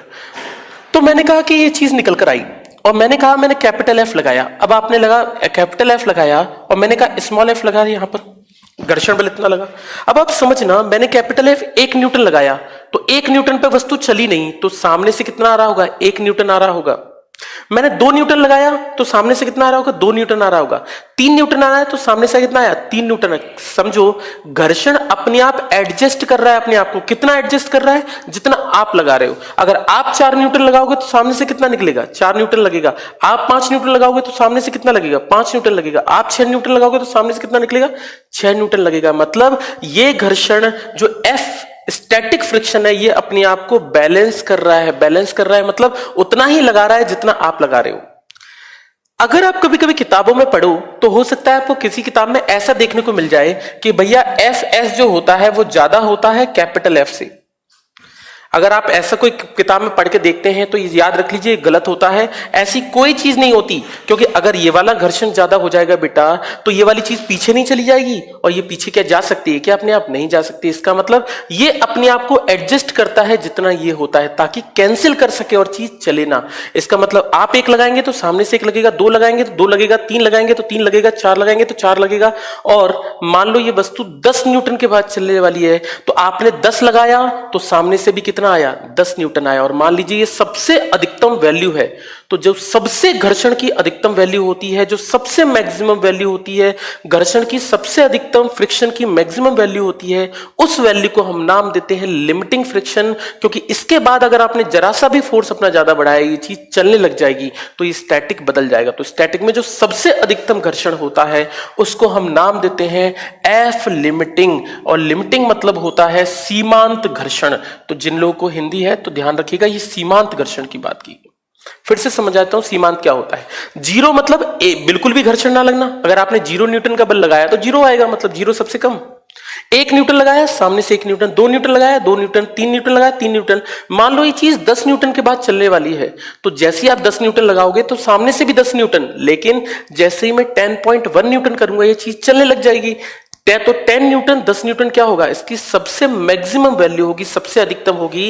यानी एफ लिमिटिंग की जो वैल्यू निकल कर आएगी, एफ लिमिटिंग, एफएस की जो वैल्यू निकल कर आएगी वो किसके बीच में होगी? तो आप बोलेंगे इसकी जो वैल्यू निकलेगी वो 0 और एफ लिमिटिंग के बीच की होगी। नहीं समझ में आया तो दोबारा से देख लो, ठीक है। हिमांशु, 1 न्यूटन कितना बड़ा फोर्स होता है? बेटा कैलकुलेशन कर सकते हैं, 1 न्यूटन का फोर्स क्या है, ज्यादा थोड़ी ना होता है। Maximum value of static friction, limiting friction. हाँ, maximum value of static friction is limiting friction, exactly. तो स्टैटिक फ्रिक्शन कब तक होता है? 0 से लेकर 9.99 तक क्या है? 0 से लेकर 9.99 तक स्टैटिक था, लेकिन 10 न्यूटन क्या था? लिमिट, क्योंकि लिस्ट इसके बाद चीज चलने लग जाएगी। तो अधिकतम मान कितना होता है स्टैटिक का? लिमिटिंग। और सबसे कम मान कितना होता है? 0। और एफएस क्या होता है? इनके बीच में। और इसकी बात करें तो ये क्या होता है? ये बदलता रहता है, ये बदलता रहता है, लेकिन ये वैल्यू भी क्या होती है? हमेशा कांस्टेंट होती है, यानी नियत होती है। ये तो 0 से एफ लिमिटिंग के बीच में बदलेगा। यानी स्टैटिक फ्रिक्शन की बात करें तो स्टैटिक फ्रिक्शन 0 से 10 के बीच में कुछ भी हो सकता है। 5 न्यूटन बोलूं तो वो भी स्टैटिक फ्रिक्शन है, 4 न्यूटन बोलूं वो भी स्टैटिक फ्रिक्शन है, 7 न्यूटन बोलूं वो भी स्टैटिक फ्रिक्शन है, 6 न्यूटन बोलूं वो भी स्टैटिक फ्रिक्शन है। लेकिन 10 न्यूटन बोलूंगा तो वो क्या हो जाएगा? वो लिमिटिंग फ्रिक्शन हो जाएगा, और वो 10 से कम या 10 से ज्यादा नहीं हो सकता, क्योंकि वो लास्ट वैल्यू और वो हमेशा फिक्स होगी। इसका मतलब ये वाली वैल्यू कांस्टेंट होगी। और इसके लिए हमारे पास फॉर्मूला है, और आप जब भी फॉर्मूला निकालेंगे तो इसके लिए फॉर्मूला निकालेंगे लिमिटिंग के लिए, और एफ एल इक्वल टू लिखेंगे म्यू एस इंटू आर। और अगर आप अपनी फिजिक्स में थोड़ा सा अच्छे से पढ़कर चले हैं, अगर आप अपनी फिजिक्स में थोड़ा सा अच्छे से पढ़कर चले हैं तो आपने एक चीज और पढ़ी होगी। चलो मैं डाउट्स 2 मिनट में ले रहा हूं। F L equal to mu S into R, आपने एक चीज और पढ़ी होगी, यहां पर म्यू एल नाम का वर्ड नहीं होता। फिर से बता देता हूं क्या चीज बोल रहा हूं। हमारी फिजिक्स में म्यू एल नाम का कोई कंसेप्ट नहीं है। हमारी फिजिक्स में ऐसा कोई कंसेप्ट नहीं है, ना ही ऐसा कोई वर्ड है म्यू एल। वास्तविकता में एफ एल का फॉर्मूला होता है म्यू एस इंटू आर, और म्यू एस इंटू आर को बोलते हैं हम लोग एफ एल। और म्यू एस का मतलब कोफिशिएंट ऑफ स्टैटिक फ्रिक्शन, यानी स्थैतिक घर्षण गुणांक। चलिए अब हम दोबारा से एक बार थोड़ा सा मैं डाउट्स ले लेता हूं, फिर बताता हूं। क्या बोल रहे हैं आप? इक्वल फोर्स लगेगा, एग्जैक्टली इक्वल फोर्स लगेगा, जितना आप लगाएंगे उतना ही रहेगा। क्योंकि अगर सामने से ज्यादा लग जाएगा तो चीज पीछे नहीं चली जाएगी। जो फोर्स ज्यादा होता है, जो बल ज्यादा होता है, चीज उसी तरफ तो जाती है, लेकिन घर्षण की वजह से चीज अपने आप पीछे थोड़ी चली जाएगी। तो ऐसा कुछ नहीं होता। Maximum value, exactly maximum value of static friction, limiting friction, बिल्कुल। इस सर्पी घर्षण का अधिकतम मान सीमांत घर्षण होता है, बिल्कुल। क्या स्टैटिक काइनेटिक में बदल जाएगा? Yes, exactly. लिमिटिंग के बाद काइनेटिक बदलेगा। तो पहला पॉइंट होगा स्टैटिक, 0 से स्टैटिक, फिर लिमिटिंग और फिर काइनेटिक। एफएस की अधिकतम वैल्यू, एफएस की मैक्सिमम वैल्यू 9.9 होगी। एफएस की बेटा मैं बोल रहा हूं कि 10 के बाद में चलेगा, मैं कह रहा हूं 10.1 पे चलेगा, तो 10 तक की क्या वैल्यू होगी? एफएस की मैक्सिमम वैल्यू 10 न्यूटन होगी ना, फिर 9.9 नहीं बोलेंगे। अगर आप 10 न्यूटन पे वस्तु को चला रहे हो तो फिर 9.9 मैक्सिमम वैल्यू होगी, जिसके बाद वस्तु चलने लग जाए। फ्रिक्शन डिपेंड्स ऑन मास, आगे चल के आएगा बेटा। फ्रिक्शन किस पे डिपेंड करता है, म्यू किस पे डिपेंड करता है, इन सबको मैं बताऊंगा थोड़ी देर में। म्यू की वैल्यू क्या होगी मैं थोड़ी देर में बताऊंगा। आज तक यही पढ़ा है, FS is greater than FL. चलो छोड़ो वो सब चीजें। म्यू की वैल्यू क्या होगी मैं बता रहा हूं, ये द बेस्ट टीचर। चलो ठीक है, हम जो फोर्स लगाते हैं क्या काउंट कर सकते हैं? बिल्कुल काउंट कर सकते हैं। आप जो फोर्स लगाते हैं उसकी वैल्यू है। आप जब मेले में जाते हैं तो मेले में आपने देखा होगा कुछ ऐसे इंस्ट्रूमेंट, बच्चों के खेलने वाली जगह पे जाओ कभी तो आपने देखा होगा एक हथौड़ा होता है और हथौड़े से हम किसी उस पर मारते हैं तो उस पर लिखकर आता हो कि आपने कितने फोर्स से मारा, तो फोर्स तो कैलकुलेट किया जा सकता है ना, हम डेली लाइफ में करते हैं। फ्रिक्शन चेंजेबल है, फ्रिक्शन बिल्कुल चेंजेबल है, कैसी बातें करते हो, बिल्कुल फ्रिक्शन चेंज कर सकते हैं अगर आप सरफेस चेंज करते हैं। आगे चल के पढ़ेंगे। 12th की फिजिक्स नहीं होगी क्या? 12th की फिजिक्स होगी मंडे से, आपकी जितेश सर की क्लासेस दोबारा से स्टार्ट हो जाएंगी। मुझे लगता है कि मुझे ऐसा पता चला है कि मंडे ट्यूसडे वेडनेसडे शायद जितेश सर रहते हैं, 3 दिन की उनकी अवेलेबिलिटी है, तो शायद 3 दिन फिजिक्स की क्लास तो लगेगी। तो बाकी क्लासेस का मुझे पता नहीं है, सैटरडे संडे भी लग सकती है उनकी क्लास, जैसी भी होगी। म्यू की वैल्यू क्या होगी मैं आपको बता रहा हूं, आज मेरी फर्स्ट क्लास है, चलो ठीक है जो भी क्लास है, चलो और तो आपके डाउट नहीं है। चलो तो मैंने ये कहा कि एफ की जो वैल्यू होगी वो इन दोनों के बीच में निकल कर आएगी, तो हम 0 लगा सकते हैं और बढ़ाते जाएंगे तो लिमिटिंग पे पहुंचेंगे, सीमांत घर्षण पहुंचेंगे, तो इसके बीच का मान क्या होगा? एफ। तो एफ की वैल्यू आप बता ही नहीं सकते। एफ इसलिए नहीं बता सकते बेटा क्योंकि एफ कितना बोलोगे, 1 न्यूटन भी एफ है, 2 न्यूटन भी एफ है, 3 न्यूटन भी एफ है, 4 न्यूटन भी एफ है, 5 न्यूटन भी एफ है और 8 न्यूटन भी एफ है, तो एफ नहीं बता सकते। पर हाँ एफ फिक्स होगा तो एफ निकाल सकते हैं। एफ का फॉर्मूला है म्यू एस इंटू आर। फिर से बोल रहा हूं म्यू एल नाम का हमारी फिजिक्स में कोई कंसेप्ट नहीं है और एफ का कोई फॉर्मूला नहीं है, इन दोनों को हम निकाल नहीं सकते हैं। तो आप अपनी फिजिक्स में इन दोनों को मत पढ़कर चलिएगा, एफ नहीं निकालते हैं पर किसी और तरीके से, इसका कोई फॉर्मूला नहीं है। सपोज मुझे 5 किलोग्राम के वेट को धक्का देना है तो कितना फोर्स लगाना पड़ेगा? बेटा थोड़ी देर में हम कैलकुलेशन करेंगे कि 5 किलोग्राम के लिए कितना फोर्स लगाना पड़ेगा, थोड़ी देर का समय दो, न्यूमेरिकल है ये तो तुम्हारा, ठीक है। तो इस तरीके से मैंने 2 फ्रिक्शन पढ़ लिए और इसकी बात रख ली, स्टैटिक फ्रिक्शन को निकालने का और लिमिटिंग फ्रिक्शन को निकालने का इस तरीके से तरीका होता है, ठीक है। मिटा रहा हूं थोड़ी देर के लिए। इन सभी कंसेप्ट को मैं न्यूमेरिकल से भी समझा दूंगा, थ्योरेटिकल भी समझा दूंगा, लेकिन थोड़ी देर का और समय दो मुझे। तो कहने का मतलब मेरा सीधा सा हुआ कि अगर वस्तु चलेगी, इसका मतलब यह हुआ कि अगर एफएल की वैल्यू, लिमिटिंग फ्रिक्शन की वैल्यू ज्यादा होती है एफ के से, इन दोनों को तो कैलकुलेट कर सकते हैं, एफएस कैलकुलेट नहीं कर सकते, तो अगर लिमिटिंग फ्रिक्शन ज्यादा होगा और एफ के कम होगा, यानी इसका मतलब यह हुआ कि मैंने कहा कि मैंने 50 न्यूटन का बल लगाया और मेरा ये वैल्यू निकल कर आई, सॉरी मैंने एफएल लिख दिया। अगर मैं कहता हूं लिमिटिंग फ्रिक्शन ज्यादा है अप्लाइड फोर्स से, मतलब आपने 5 न्यूटन लगाया और मान लीजिए इसकी वैल्यू है 6 न्यूटन, तो भैया आपने कम फोर्स लगाया, तो ऐसी वस्तु चीज में क्या होगी? ऐसे में वस्तु विराम स्थिति में रहेगी। अगर आप ज्यादा फ्रिक्शन लगा देंगे, किससे? आप अगर फ्रिक्शन ज्यादा कर देंगे लिमिटिंग से, क्योंकि एफएल तो आप निकाल सकते हैं, और एफएल आप निकाल देंगे तो इसकी वैल्यू जो हो जाएगी वो मोशन में आ जाएगी, गति में आ जाएगी। इतनी सी बात निकल कर आती है। इस तरीके से हम वैल्यू को निकालेंगे, इस तरीके से हम वैल्यू को कैलकुलेट करते हैं। फिर से फॉर्मूले लिख देता हूं। एफ एल का फॉर्मूला होता है mu S into R, F के का फॉर्मूला होता है म्यू के इंटू आर, और फिजिक्स में हम इन्हीं दोनों चीजों को निकालते हैं, इस तरीके से चीजों को निकालते हैं, ठीक है। सपोज मुझे 5 किलोग्राम, बेटा निकाल रहा हूं रविंद्र, मुझे थोड़ा टाइम दो। तो इतनी मेरे पास चीज निकल कर आई हैं फ्रिक्शन की। 1-2 न्यूमेरिकल्स ले लेता हूं, थ्योरेटिकल और बढ़ता हूं, ठीक है। थ्योरी पे आपको ज्यादा फोकस करना है, चलो ठीक है।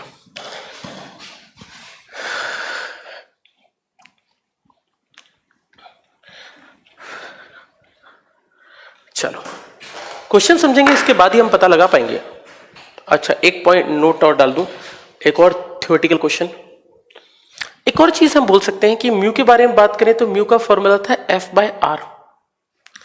ये भी क्या है? फोर्स। इसको हम लोग बोलते हैं फ्रिक्शनल फोर्स, यानी घर्षण बल। और नीचे दे रखा है, इसको बोलते हैं प्रतिक्रिया बल, यानी फ्रिक्शनल फोर्स।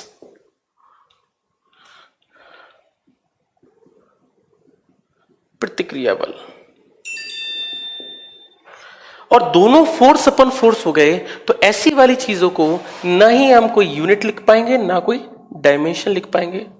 कहने का मतलब हुआ, अगर पेपर में आपसे पूछा जाता है कि कोफिशिएंट ऑफ फ्रिक्शन की क्या डायमेंशन या यूनिट होगी, तो आप याद रखिए इसकी ना ही कोई इकाई होती है और ना ही कोई विमा होती है। और ये क्वेश्चन आपके कंसेप्ट के लिए बहुत इंपॉर्टेंट है, आपके कंसेप्ट के लिए बहुत इंपॉर्टेंट है। म्यू किस पर निर्भर करता है? म्यू का फॉर्मूला है F/R। R होता है mg, यानी सीधी सी बात है, एक तो ये मास पर डिपेंड करता है तो मैं इसको ऐसे लिख सकता हूं, आर पर डिपेंड करता है, आर मतलब क्या है, नॉर्मल रिएक्शन, प्रतिक्रिया बल पर, और किस पे डिपेंड करता है, और डिपेंड करता है नेचर ऑफ सरफेस, यानी सतहों की प्रकृति पर कि आखिर सतह कैसी है आपकी, आप किसके बीच में घर्षण निकाल रहे हैं, इन दोनों पे म्यू डिपेंड करता है। इस तरीके से मैं इन चीजों को जान सकता हूं। ये कुछ थ्योरेटिकल क्वेश्चन थे, इसके बाद और करते हैं थोड़ा सा। मेरे ख्याल से थोड़ी बहुत बात समझ में आई होगी। लिमिटिंग फ्रिक्शन क्या होता है बता चुका हूं बेटा रवि, लिमिटिंग थोड़ा सा वीडियो को पलट के देखो, मिल जाएगा। लिमिटिंग फ्रिक्शन मतलब स्टैटिक फ्रिक्शन का लास्ट पार्ट, सीमांत घर्षण स्टैटिक घर्षण का अंतिम बिंदु होता है जिसके बाद चीज चलने लग जाती है। Friction depends on mass, depend करता है मास पर, ऑब्वियस सी बात है, आर बराबर mg होता है, मास पर डिपेंडेंट करेगा ही। थोड़ा सा सब समझ में आ गया, थोड़ी नहीं सब समझ में, अच्छा सब समझ में आ गया, ठीक है। रिपीट कर देता हूं भैया, तो दोबारा से वीडियो देखो करे यार। एफ एल इक्वल्स टू, ये फॉर्मूला लिखवा दिया था मैंने, म्यू एस इंटू आर, इसको ये लिखवा दिया था, ये इसलिए लिखवा दिया था। एफ एल की वैल्यू अगर लिमिटिंग फ्रिक्शन की वैल्यू ज्यादा होगी और आपका बल कम होगा तो चीज नहीं चलेगी। आप ज्यादा फोर्स लगा दोगे लिमिटिंग से, लिमिटिंग हम निकाल सकते हैं, तो इसको ये कर सकते हैं। एफ इक्वल्स टू म्यू बराबर होता है एफ अपॉन आर, थोड़ी देर पहले फॉर्मूला और लिखा था। तो एफ फ्रिक्शनल फोर्स घर्षण बल हो गया, नीचे प्रतिक्रिया बल हो गया, फोर्स अपॉन फोर्स मतलब कोई यूनिट नहीं, कोई डायमेंशन नहीं। म्यू किस किस चीज पर निर्भर करता है, क्योंकि आर पे तो डिपेंड करेगा ही, तो आर, और ये एफ क्या होता है, वास्तविकता में नेचर ऑफ सरफेस, यानी आपकी सतहों की प्रकृति पर, तो इस पर ये चीज डिपेंड करती है ना, मास पर डिपेंड नहीं करता। मास पर डिपेंड करेगा फ्रिक्शन, बेटा फ्रिक्शन मास पर डिपेंड करेगा। इन सब में सबसे ज्यादा वैल्यू किसकी होती है बेटा, भूल गए, सबसे ज्यादा वैल्यू लिमिटिंग होती है। लिखवाया तो है भी, इतना बड़ा साइन लिखवाया था, भूल गए क्या, जीरो लिखवाया था, फिर एफ एस लिखवाया था, फिर एफ एल लिखवाया था, ये लिखवाया था ना थोड़ी देर पहले। लिमिटिंग की वैल्यू सबसे ज्यादा होती है ना, ठीक है। चलो मिटा दे रहा हूं थोड़ी देर के लिए। थोड़ा थोड़ा वीडियो को दोबारा देख लिया करो, अगर कभी कोई प्रॉब्लम होती है वीडियो को दोबारा से देखो। हाँ, फिर उसके बाद कोई डाउट होते हैं तो आप मुझसे जरूर पूछो, मैं हमेशा अवेलेबल हूं, ठीक है।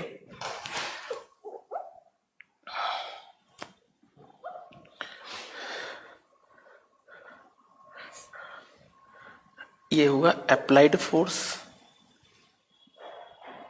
इसको फ्रिक्शन लिख लो। फ्रिक्शन, अप्लाइड फोर्स, आरोपित बल और घर्षण। थोड़ा सा अच्छा टॉपिक है, थोड़ा सा आप दिमाग जरूर लगाएंगे, ठीक है। अब बात करते हैं, चलो यहां से स्टार्ट करते हैं। आपने अप्लाइड फोर्स, आरोपित बल 0 रखा, तो आपने कितना बल होगा, 0 न्यूटन। आपने 1 न्यूटन का बल लगाया, कितना, 1 न्यूटन का बल लगाया। अगर आप 1 न्यूटन का बल लगाओगे तो आपको घर्षण भी कितना मिलेगा, 1 न्यूटन का। 2 न्यूटन लगाया, 2 न्यूटन का, 3 न्यूटन लगाया, 3 न्यूटन का, 4 न्यूटन लगाया, 4 न्यूटन का, 5 न्यूटन लगाया, 5 न्यूटन का। इस तरीके से हम सबसे अधिकतम वैल्यू पर पहुंच गए और हमने बोला ये सबसे अधिकतम मान है, कितना मान है, तो हमने बोलेंगे ये लिमिटिंग है, यानी सीमांत बिंदु का घर्षण है। लिमिटिंग है यानी सीमांत घर्षण है। लिमिटिंग यानी सीमांत। दोबारा से बताता हूं क्या कहना चाह रहा हूं मैं इन दोनों के बीच में ग्राफ बदल रहा हूं कि ग्राफ बदलेगा तो कैसे चेंज होगा। आप समझो कि अगर मैं घर्षण लगाते जा रहा हूं तो फ्रिक्शन का मान बढ़ता जाएगा, क्योंकि 1 न्यूटन लगाऊंगा तो 1 न्यूटन मिलेगा, 2 न्यूटन लगाऊंगा 2 न्यूटन मिलेगा, 3 न्यूटन लगाऊंगा 3 न्यूटन मिलेगा, 4 न्यूटन लगाऊंगा 4 न्यूटन मिलेगा, 5 न्यूटन लगाऊंगा 5 न्यूटन मिलेगा, 6 न्यूटन लगाऊंगा 6 न्यूटन मिलेगा। तो ये बराबर मिल रहा है, मतलब डायरेक्टली प्रोपोर्शनल, और डायरेक्टली प्रोपोर्शनल का ग्राफ कैसा बनेगा, सीधा। अब अधिकतम घर्षण, मैंने बोला 10 न्यूटन लगाया तो 10 न्यूटन वापस मिला। वो 10 न्यूटन वाला पॉइंट हमने क्या लिखा था, उसको हमने लिमिटिंग लिखा था। लिमिटिंग मतलब सीमांत लिखा था। ये पॉइंट क्या हुआ, सीमांत। अब जब कोई चीज मैक्सिमम पे पहुंच जाती है, अधिकतम पे पहुंच जाती है, और जैसे ही मैंने और फोर्स लगाया 10 के बाद में 11 न्यूटन या 12 न्यूटन, तो ये चीज चलने लगेगी। आप एक चीज बहुत अच्छे से गौर करोगे कि जब कोई चीज चलने लगती है तब मुझे इतना बल नहीं लगाना पड़ता जितना किसी चीज को चलाने में बल लगाना पड़ता है। तो जब हम किसी चीज को स्टार्ट करते हैं तब ज्यादा बल लगाना पड़ता है, फोर्स लगाना पड़ता है, और जब हमारी चीज चलने लग जाती है तो कम। जैसे आप किसी बस को धक्का दें और आप देखोगे बस स्टार्टिंग में धक्का देना मुश्किल होता है, लेकिन जैसे ही बस थोड़ी सी चल जाती है तो आपको धक्का देना आसान होता है। इसी प्रकार से किसी बॉक्स को, किसी डब्बे को धक्का दें तो स्टार्टिंग में थोड़ा मुश्किल होता है, लेकिन जैसे चीज चल जाती है तो आसान हो जाता है। मतलब जब कोई चीज काइनेटिक फ्रिक्शन, गतिज घर्षण में जाती है तो वो चीज थोड़ी सी कम हो जाती है, और थोड़ी सी कम हो जाती है इसका मतलब फ्रिक्शन थोड़ा सा रिड्यूस होता है, और फ्रिक्शन उसके बाद क्या हो जाता है, उसके बाद हो जाता है कांस्टेंट। आपको लिखवाया था नियत हो जाता है। नियत मतलब कांस्टेंट की वैल्यू, ग्राफ कैसे आएगा, सीधा। तो आपने बोला इस तरीके से चला जाएगा, तो इसका कांस्टेंट। आपने बोला ये क्या हुआ मेरा काइनेटिक फ्रिक्शन, ये लास्ट पॉइंट था, ये क्या था, लिमिटिंग। तो आप देखोगे ये जो वैल्यू थी लिमिटिंग से पहले पहले की, वो क्या था, स्टैटिक फ्रिक्शन।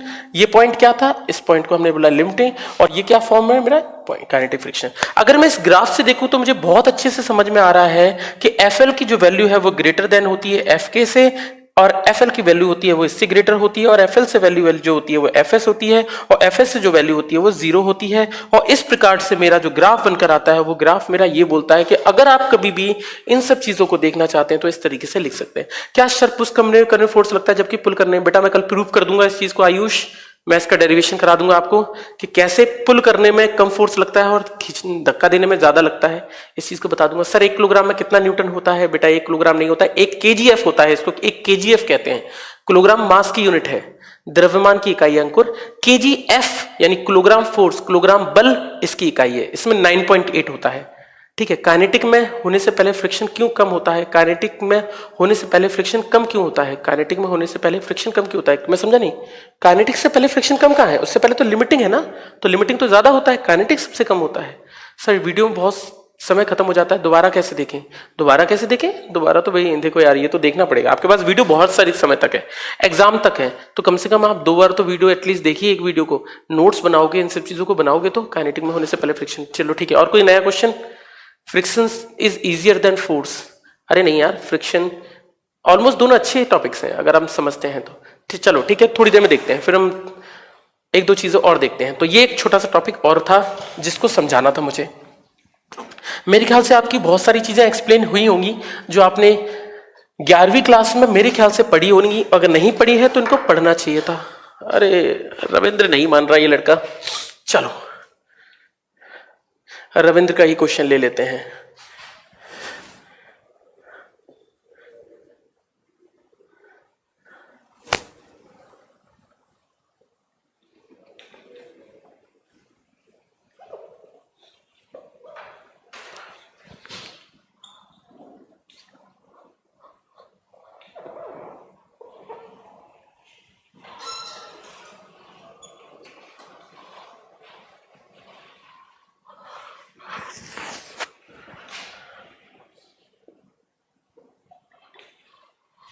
चलो एक चीज निकालनी है हमें, एक चीज निकालनी है हमें। मान लो 10 न्यूटन का मैंने बल लगाया और आपको ये बताना है कि ये चीज क्या क्या होगी। मैंने 10 न्यूटन का मान लो बल लगाया, मुझसे क्वेश्चन क्या क्या पूछा गया मैं बोल देता हूं। क्वेश्चन फाइंड फ्रिक्शनल फोर्स, घर्षण बल निकालना है। जल्दी से आंसर दीजिएगा मुझे। फाइंड फ्रिक्शनल फोर्स, घर्षण बल निकालना है, घर्षण बल निकालना है, फ्रिक्शनल फोर्स निकालना है, और एक्सेलरेशन निकालना है कि त्वरण का मान क्या होगा। फिर मैं आपको थोड़ी देर में इस क्वेश्चन का मतलब समझ दूंगा, ये क्वेश्चन मैंने क्यों करवाया है। जो ना माने सीधे गोली मार दो। अच्छा चलो, F L is more greater than F S N. Exactly Praveen, F L सबसे ज्यादा होगा। चलो 4 किलोग्राम इस बॉडी का है, फोर्स मैंने लगाया 10 न्यूटन आगे खींचने को, म्यू एस की वैल्यू दे रखी है, मुझसे पूछा है घर्षण बल और एक्सेलरेशन क्या होगा, त्वरण क्या होगा। हिंदी वालों के लिए घर्षण बल क्या होगा और त्वरण क्या होगा, तो आप जरा सा इस चीज को कर दें, मैं आपको शाबाशी दे सकता हूं अभी। तो चलो भाई बताओ आंसर कितना होगा, what will be the answer, कोई कमेंट। काइनेटिक फ्रिक्शन कम होता है, ठीक है सब बता दिया मैंने। F = 8, that's great. 8 न्यूटन आएगा। एफ बिल्कुल एग्जैक्टली 8 न्यूटन आएगा। एक्सेलरेशन त्वरण, त्वरण कितना होगा, जल्दी से ये वस्तु कितने से चल रही होगी आगे, ए की वैल्यू, आयुष बिल्कुल सही आंसर है इसका, यही आंसर निकलेगा। ठीक है, आगे बताओ। 2 न्यूटन, ओके 2 न्यूटन, ये 2n क्या निकाला भाई, 2n आपने क्या निकाला है शिवेश, 2n क्या होता है, a-8, अरे a-8 बता दिया, अरे शिवेश जरा चेक करो यार आंसर, मुझे तो कुछ गड़बड़ लग रहा है। चलो 0.1 मनोहर निकाला, 2.5, अच्छा 0.1 आपने बताया, ये 2.5 बताया अंकित ने। ओके ये मेरी पहली क्लास है, कोई बात नहीं कृष्णा, पहली क्लास है, आपका स्वागत है।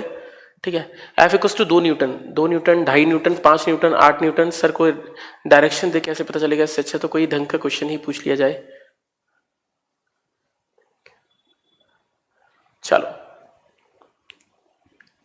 चलो 2 न्यूटन आया। चलो एक चीज बताते हैं, अगर मेरे से कभी क्वेश्चन पूछा जाएगा आगे चल के, आपकी एनडीए की किताब में जो आपकी पाथफाइंडर है, पाथफाइंडर में बहुत सारे क्वेश्चन ऐसे दिए गए हैं जिसमें क्या पूछा है कि एक वस्तु रखी है और एक बॉक्स के ऊपर एक और बॉक्स रखा है, और मुझसे पूछा है कि बताओ इन दोनों के बीच में घर्षण क्या होगा, इसके बीच में घर्षण क्या होगा। ये सारे क्वेश्चन आप तभी कर पाएंगे जब आपको पता हो कि फ्रिक्शन फोर्स हम कैसे एक्सप्लेन करते हैं। या सिंपल सा अगर मैं बोलूं कि नेवी के पेपर में अगर क्वेश्चन आए तो नेवी के पेपर में क्वेश्चन ऐसे ही आएंगे, ऐसे ही आएंगे। ठीक है, ठीक है, पता नहीं कल की क्लास देखते हैं। तो एक बात मुझे समझ में आती है कि मुझे निकालना है फ्रिक्शन फोर्स, घर्षण बल, और मुझे घर्षण बल निकालना है तो मुझे पता है फ्रिक्शन फोर्स का एक ही फॉर्मूला है, वो है F equals to mu into R. अब अगर मैं फ्रिक्शन फोर्स निकालूं तो Fs का तो कोई, Fs तो फॉर्मूला ही है, अगर मैं फोर्स का फॉर्मूला निकालूं फ्रिक्शन का तो F इक्वल्स टू होगा म्यू इंटू आर, और म्यू इंटू आर की बात करूं तो ये हो जाएगा 0.8, 0.2, और आर की बात करूं तो मुझे पता है कि किसी बॉक्स में अगर mg नीचे की साइड लग रहा है और अगर मैंने कहा कि r ऊपर की साइड लग रहा है, तो अगर ये बैलेंस्ड है तो r बराबर क्या है mg, और r बराबर mg है तो mg की वैल्यू कितनी होगी, ये 4 किलोग्राम है तो mg की वैल्यू कितनी होगी 40, और 40 की बात करेंगे तो ये निकलेगा 8 न्यूटन। तो बहुत सारे लोगों ने सही आंसर दिया है, 8 न्यूटन ही है इसका। ठीक है, यस सर आया था लास्ट ईयर, हाँ लास्ट ईयर ये क्वेश्चन आया था, इसी प्रकार का क्वेश्चन आया था नेवी के पेपर में, तो ये क्वेश्चन आया था लास्ट ईयर।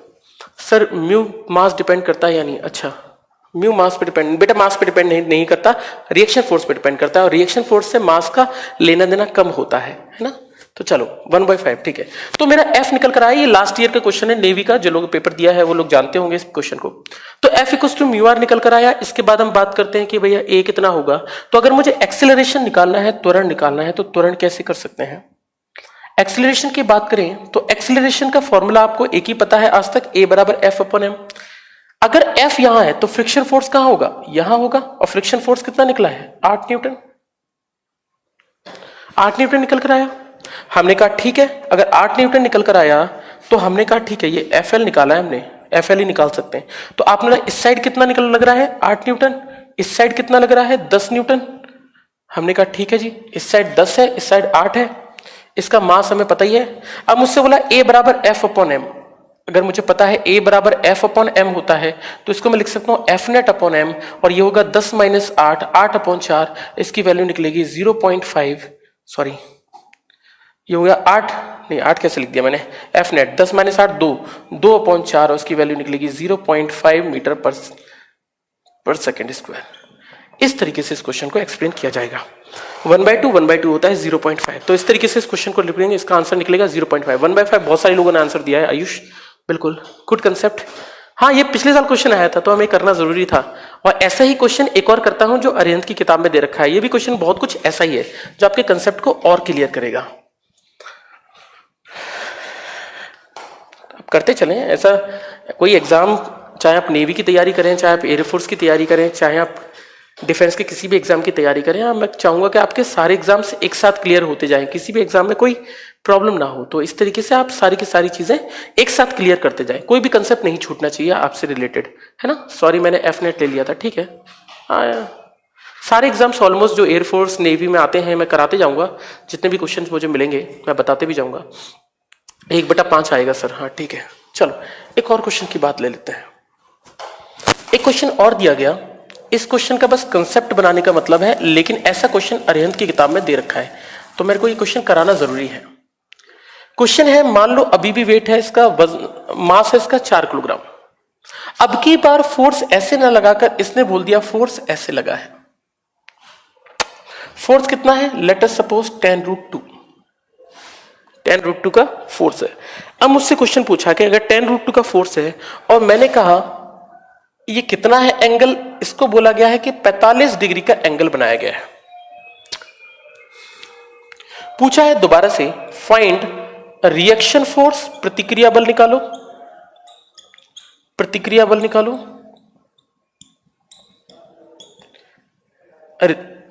एक्सेलरेशन निकालो, त्वरण निकालो, और तीसरी चीज एक और रह गई, इसमें क्या निकलवाया था? फ्रिक्शन। तो आपको इसमें फ्रिक्शनल फोर्स यानी घर्षण बल भी निकालना है कि घर्षण बल कैसे होगा। आप जो भी न्यूमेरिकल्स करते हैं आप किसी भी किताब के न्यूमेरिकल्स इसके बाद लगा सकते हैं। कल मैं आपको ब्लॉक वाले क्वेश्चन बता दूंगा तो आपको ऐसा लगेगा कि क्वेश्चंस बहुत इजी होते हैं, जो भी हम कहीं से भी एग्जाम को क्रैक कर सकते हैं। आप किसी की भी एग्जाम की क्रैक करें, मैं तो कहता हूं आप नीट का पेपर भी सॉल्व कर लें, नीट में भी क्लियर कर जाओगे। चलो लास्ट क्वेश्चन रिपीट करना, अरे लास्ट क्वेश्चन रिपीट करना है। अरे या तो आपने वीडियो यार सही तरह देखा नहीं है यार, बहुत आसान है। mg नीचे लगता है हमेशा, mg के अपोजिट क्या लगता है? r। 10 न्यूटन लगा के दिया है, म्यू की वैल्यू दी है, हमें पता है म्यू का एफ का तो कोई फॉर्मूला है नहीं, हमारे पास फॉर्मूला किसका है? एफ का। तो एफ बराबर क्या होता है? Mu S into R. F निकाल लिया मैंने, कितना होगा ये? एफ की वैल्यू देखो कितनी निकली है? 8 न्यूटन। आपने 8 न्यूटन किसी का लिमिटिंग फ्रिक्शन है और आपने ये एफ है और मुझे पता है एफ कैपिटल एफ की वैल्यू कितनी है? 10 न्यूटन। तो बेटा आपने लिमिटिंग फ्रिक्शन से सीमांत घर्षण से ज्यादा बल लगाया ना, और ज्यादा बल लगाया इसका मतलब क्या हुआ? चीज चलेगी। थोड़ी देर पहले नोट में लिखवाया था, अगर आप देखो दोबारा से नोट में लिखवाया था, इस तरीके से 8 न्यूटन निकलेगा। एक्सेलरेशन निकालना है, ए का फॉर्मूला लगाएंगे F net upon M, F net लगा दिया, 10 इस साइड लग रहा है, 8 न्यूटन इस साइड निकाल दिया हमने, 100 लगा दिया। थोड़ा तो सोचना पड़ेगा यार, थोड़ा तो सोचना पड़ेगा। 40√2 होगा रिएक्शन फोर्स। शिवेश बहुत बढ़िया यार, शिवेश 40√2 बहुत बढ़िया शिवेश, मुझे लगता है सही निकाला है आपने।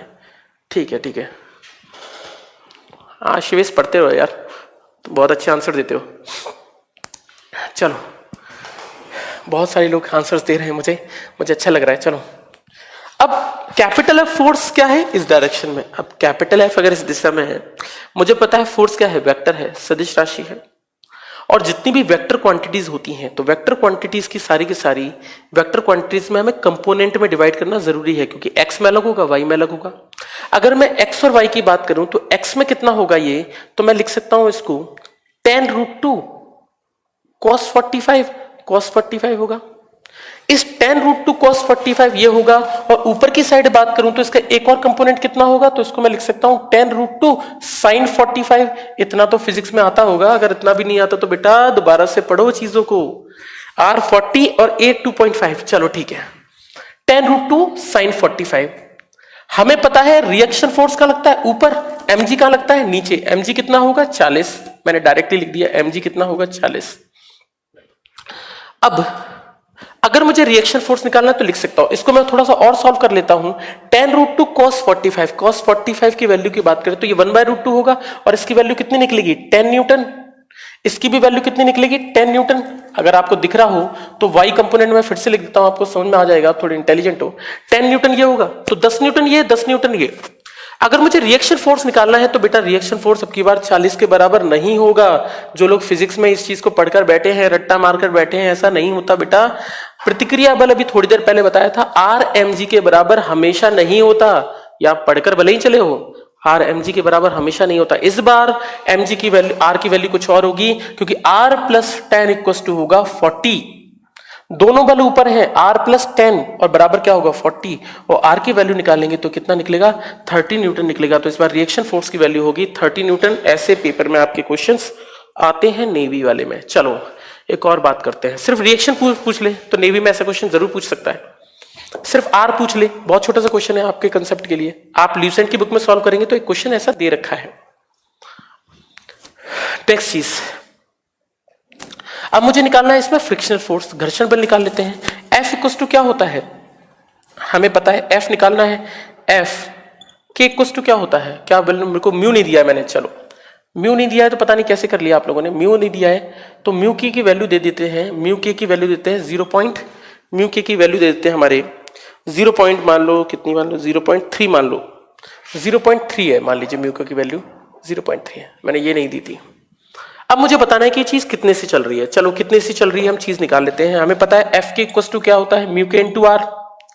एफ के की बात करें तो म्यू के की वैल्यू कितनी है 0.3, आर की वैल्यू कितनी होगी, तो आर की वैल्यू हम निकाल चुके हैं 30, 3 तरक 9, यानी ये कितना निकलेगा 9 न्यूटन। तो एफ के कितना निकल कर आया 9 न्यूटन। फ्रिक्शन फोर्स निकल आया। अगर चीज mg 40 कैसे हुआ, mg 40 कैसे हुआ बेटा, mg 4 किलोग्राम मास है, 4 किलोग्राम मास है, mg m 4 हो गया, g 10 हो गया, 40 हो गया। ठीक है, चलो पता चल गया, चलो ठीक है ठीक है।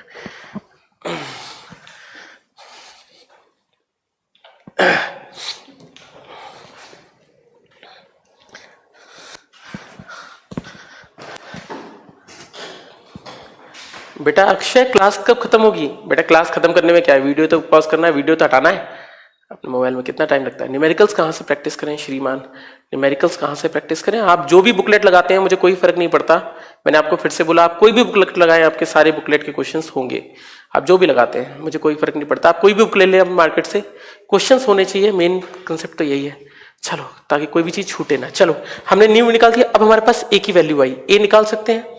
मैंने फोर्स लगाया कि इस वस्तु पे क्या क्या फोर्सेस थे, तो आपने लिखा एक तो 10 लग रहा था, 10 इस साइड लग रहा है, इस साइड कितना लग रहा है, तो ये फ्रिक्शन फोर्स कितना निकला है, ये इस साइड आएगा, इससे कितना आएगा 9 न्यूटन। तो आपने कहा ठीक है 9 न्यूटन इस साइड आ गया, फ्रिक्शन फोर्स घर्षण बल। आपने कहा ठीक है ए बराबर क्या होता है F net upon M, M कितना था 4 किलोग्राम, एफ नेट की बात करें तो 10/1/4 कितना निकलेगा 0.25 मीटर पर सेकेंड स्क्वायर। ये हो गया। क्वेश्चन सब बन जाते हैं बुक के, बिल्कुल बुक के क्वेश्चन बनने ही चाहिए, मैं यही चाहता हूं। मैं आपको फ्रिक्शन भी ऐसा ही कराऊंगा कि आपके बुक का कोई क्वेश्चन ना छूटे। जब तक मेरी 11th चल रही है आप कोई सी भी बुक लगाएं। राहुल अगर बिल्कुल भी समझ नहीं आ रहा तो आपको अब दोबारा से लेक्चर्स देखें, हो सकता है आपको फिजिक्स आपकी बहुत ज्यादा वीक हो, या हो सकता है आपने लेक्चर्स ना देखे हो, सीधे यहीं से स्टार्ट कर दिया हो। ठीक है, रिएक्शन फोर्स कितना आएगा, रिएक्शन फोर्स कितना आएगा देख तो बेटा, तो दिया रिएक्शन वेट, 2 फोर्स ऊपर है आर और 10 वाई एक्सिस पर, और नीचे क्या है अकेला एम जी।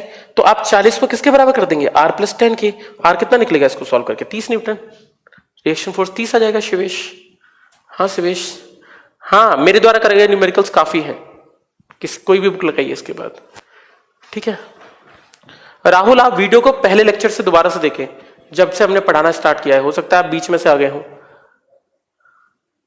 अपने एक्सपीरियंस से कोई अच्छी बुक बता दो। मार्केट में कोई भी ढंग की बुक अवेलेबल नहीं है, किसी भी बुक में कुछ भी दे रखा है। मैं अगर अरिहंत की बात करूं तो अरिहंत में न्यूमेरिकल्स इतने टफ डाल दिए हैं जिसकी कोई सीमा नहीं है।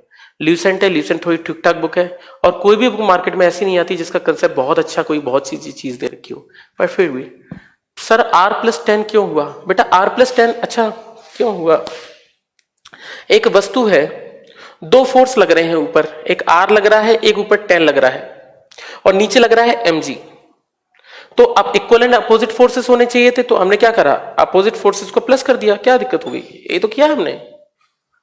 करतार कैसी रहेगी, Kartar is a good book, Kartar में अच्छे क्वेश्चन दे रखे हैं, जो नेवी की बुक आती है वो अच्छी क्वेश्चन बुकलेट है। मैं भी बीच में से आ गया, बीच में से आए हो तो बेटा पढ़ते रहो, मैं ऐसा नहीं पढ़ाता कि कोई बीच में से छूट जाए। 0.3 कैसे हुआ, 0.3 दे रखा है म्यू बेटा, म्यू की वैल्यू दे रखी है 0.3, मैंने नहीं किया है, म्यू के दे रखा है क्वेश्चन में। हाँ बहुत बढ़िया पढ़ाते हो, थैंक यू भाई। चलो ठीक है, चलो हमें थोड़ा सा और देखना है, थोड़ा सा और लेकर चलते हैं आगे की तरफ कंसेप्ट की तरह। ठीक है, क्वेश्चंस को हम और करेंगे अभी थोड़ी देर में, लेकिन क्वेश्चंस को करें इससे पहले एक छोटी सी चीज समझा दूं। कल इसके न्यूमेरिकल्स और कराएंगे, ठीक है, पीडीएफ। ठीक है, नया चैप्टर कब से स्टार्ट होगा, नया चैप्टर कौन पूछ रहा है भाई, कृष्णा, नया चैप्टर कब होगा, पहले आप सारे वीडियोस देख लो। नया चैप्टर क्या, नया चैप्टर ये आपके लिए पहले स्टार्टिंग से वीडियोस देखना स्टार्ट कर दो, बाकी मैं चैप्टर कराऊंगा 2-3 दिन और लगेंगे अभी, क्योंकि मेरे पास अभी कॉलिजन हो गया है। अभी इसके बाद सर्कुलर मोशन और रोटेशनल मोशन कराऊंगा, तो अभी थोड़े से और डिफिकल्ट टॉपिक्स आएंगे। पर जो आप बुकलेट में छोड़कर जाते थे मेरे ख्याल से रोटेशनल मोशन यानी घूर्णन गति वाला टॉपिक तो हर कोई छोड़कर जाता है, उनको समझ में नहीं आता है कहाँ एंगुलर कहाँ लीनियर कैसे निकालते हैं, वो सब थोड़ा सा टफ हो जाता है, तो थोड़ा सा समझना है। मूवमेंट ऑफ इनर्शिया, जड़त्व आघूर्ण कैसे निकालते हैं, एमओआई कैसे निकालेंगे। पिछले से पिछले साल एयरफोर्स में क्वेश्चन डायरेक्टली आया था और पूछा था डिस्क का, सीधे सीधे एमओआई पूछ लिया था कितना होगा। नेवी के पेपर में भी ऐसे बहुत सारे क्वेश्चन जो पूछे जाते हैं एमओआई से रिलेटेड। तो रोटेशनल मोशन वाला पार्ट ना, घूर्णन गति वाला पार्ट नेवी के लिए बहुत इंपॉर्टेंट है। एयरफोर्स में भी इस पे क्वेश्चन आया पिछले से पिछले साल, तो हमें वो भी क्वेश्चंस करने हैं, है ना, सारे क्वेश्चंस करने जरूर है, कोई सा भी न्यूमेरिकल हो कोई भी थ्योरी हो। ठीक है, ठीक है भाई, ठीक है, ठीक है, ठीक है, थैंक यू। तो अब मेरे पास एक चीज और निकल कर आती है। मैंने कहा कि एक क्वेश्चन है इस साल के एयरफोर्स के एग्जाम में, एक क्वेश्चन और आया था। अगर इंक्लाइंड प्लेन की बात करें, अगर मैं इंक्लाइंड प्लेन की बात करूं, इंक्लाइंड प्लेन की बात करूं, सर्कुलर में, हाँ जी बोलो, कोई कुछ पूछ रहा था मुझसे, आई थॉट कोई मिस हो गया भाई, कोई मिस हो गया भाई, बताओ क्या कोई सर डाउट कैसे क्लियर करें। डाउट भेजते रहे, मैं क्लियर करता रहता हूँ, कोई भी डाउट नहीं छोड़ता हूँ। ठीक है, मेरे से कोई एक डाउट छूट गया, कोई बंदा मुझसे कुछ कह रहा था, दोबारा करें। हाँ मोहित, हाँ भाई क्या पूछ रहे हो, अब मुझसे पूछो। मोहित क्या कहना चाह रहे हो, नॉट रिलेवेंट टॉपिक्स मतलब पिछले वाला क्वेश्चन एग्जाम में आया नॉट रिलेवेंट, मतलब समझा नहीं तुम्हारी बात मोहित, दोबारा से बताओ मुझे। कल वाला क्वेश्चन बता दो, कल वाला क्वेश्चन बता दूंगा मैं, डायरेक्शन वाला ना। मोहित आपसे मैं दोबारा से जवाब चाहूंगा, क्या बोलना चाह रहे हैं आप। Best teacher in the world, ठीक है भाई, थैंक यू। बाकी आप फिजिक्स तो पढ़ते हैं, न्यूमेरिकल्स 20% ही आते हैं। हाँ न्यूमेरिकल्स 20% ही आते हैं, ठीक है, क्या दिक्कत है। न्यूमेरिकल 20% आते हैं, पर किस एग्जाम में, एयरफोर्स में, एयरफोर्स में आते हैं ना मोहित न्यूमेरिकल्स 20%। क्या नेवी में 20% आते हैं क्या मोहित, क्या न्यूमेरिकल्स नेवी में भी 20% ही आते हैं मोहित, न्यूमेरिकल्स नेवी में भी 20% ही आते हैं क्या। ल्यूसेंट में काफी क्वेश्चन गलत है, एग्जैक्टली। न्यूमेरिकल्स नेवी का पेपर दिए हैं कभी, अप्रोक्स 35%। अरे चलो भैया बढ़िया है, आप पढ़े हो लिखे हो, आपने एग्जाम दिए होंगे, ठीक है, आप ज्यादा आते हैं, ठीक है, थ्योरी ज्यादा आती है, ओके थैंक यू भाई जानकारी देने के लिए मोहित, थैंक यू। ठीक है, आप एक काम करो मोहित ना, इसमें से थ्योरी का पार्ट देख लिया करो, और न्यूमेरिकल्स वाला पार्ट जो है ना वो स्किप कर दिया करो, उनको पढ़ा मत करो, ठीक है। क्योंकि क्या होता है, देखो मैं तो पूरा बता रहा हूँ, हाँ नेवी में 60% के आसपास न्यूमेरिकल आते हैं, ये बात सही है आयुष, नेवी में 60% न्यूमेरिकल होते हैं, हर साल का यही एक पैटर्न है। हाँ नेवी, अमित, आयुष, बिल्कुल 60% आते हैं न्यूमेरिकल्स। तो इसका जो नहीं दिया होगा उसने पेपर ना थोड़ा सा, तो उसे पता नहीं होगा नेवी का थोड़ा, चलो कोई बात नहीं। आप एक काम करो बेटा मोहित, आप न्यूमेरिकल्स को स्किप कर दिया करो, पर मैं न्यूमेरिकल्स नहीं छोड़ सकता, मुझे कराने पड़ेंगे न्यूमेरिकल्स, तो आप ऐसा मत करो कि मैं न्यूमेरिकल्स छोड़ पाऊं, पर आप छोड़ दिया करो, आपके पास ये सुविधा है कि आप स्किप कर सकते हो मैटर को, तो आप न्यूमेरिकल स्किप कर दिया करो, आप थ्योरी पढ़ा करो, ठीक है। हाँ 60% आते हैं, एग्जैक्टली। जिन्होंने पेपर दिया होगा उनको पता होगा यार, नहीं पता होगा। चलो ठीक है, हमारे मोहित भाई साहब है, इनको है थोड़ा सा, मोहित बोल रहे हैं न्यूमेरिकल्स ना कराए जाए। थ्योरी कराते कहाँ हो, थ्योरी नहीं हो रही यार, क्वेश्चंस लगाते हो आप लोग थ्योरी के। चलो जो भी है, बच्चों के अपने अपने डाउट्स हैं यार, ठीक है। मैंने बोला ना बेटा, जितना भी है आपको मैटर मिले उतना स्किप कर दो, जो आपके काम का लगे वो पढ़ लो, अगर ना लगे तो छोड़ दो, है ना, कोई जरूरत नहीं है इररिलेवेंट पढ़ने की। कंसेप्ट छोड़ दियो। गोलू कौन सा कंसेप्ट बता दो मुझे, मैं एक दो चीजें आपसे ले लेना चाहूंगा कि आप मुझे बता दें ऐसा कौन सा टॉपिक, कौन सा कंसेप्ट है जो छूट गया है, मैं उस कंसेप्ट को दोबारा से बता दूंगा। आपको जो भी बताना हो आप बता दो, अगर एक भी चीज लगती है फिजिक्स में कि मैंने कहीं स्किप कर दी, एक भी चीज, इवन अ सिंगल टॉपिक अभी तक। बच्चों के कमेंट मत पढ़ा करो भाई, ठीक है। मोहित का तो अपना ही सीन है, चलो, मैं तो कह ही रहा हूं कि क्लास में ना आए, मैं तो कह ही रहा हूं भाई इनसे, अगर ऐसा लगे तो छोड़ दिया करो, स्किप कर दिया करो इंक्लाइन प्लेन। एक और चीज,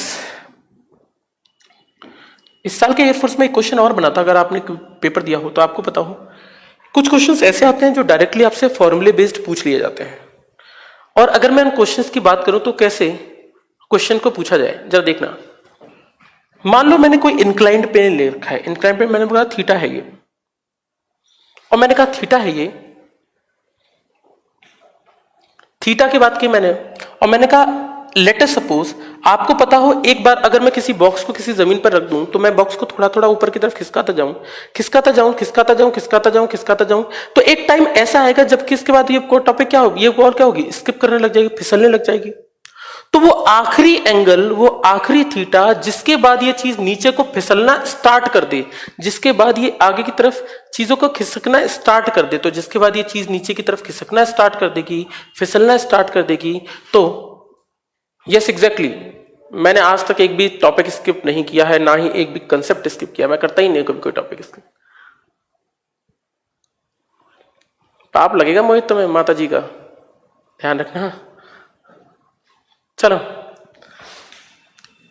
तो मैंने कहा कितना निकल गया, तो मैं इसको ये कह सकता हूं कि अगर मैं बोलूं कि इस वाले केस में अगर मान लो इसकी वैल्यू म्यू है, तो जिस वक्त बॉल रेस्ट पोजीशन में होती है, यानी विराम स्थिति में होती है, विराम स्थिति में होने पर, विराम स्थिति पर होने पर एक सीधा सीधा टॉपिक बनता है कि विराम स्थिति में अगर स्थिति में है तो ऐसा थीटा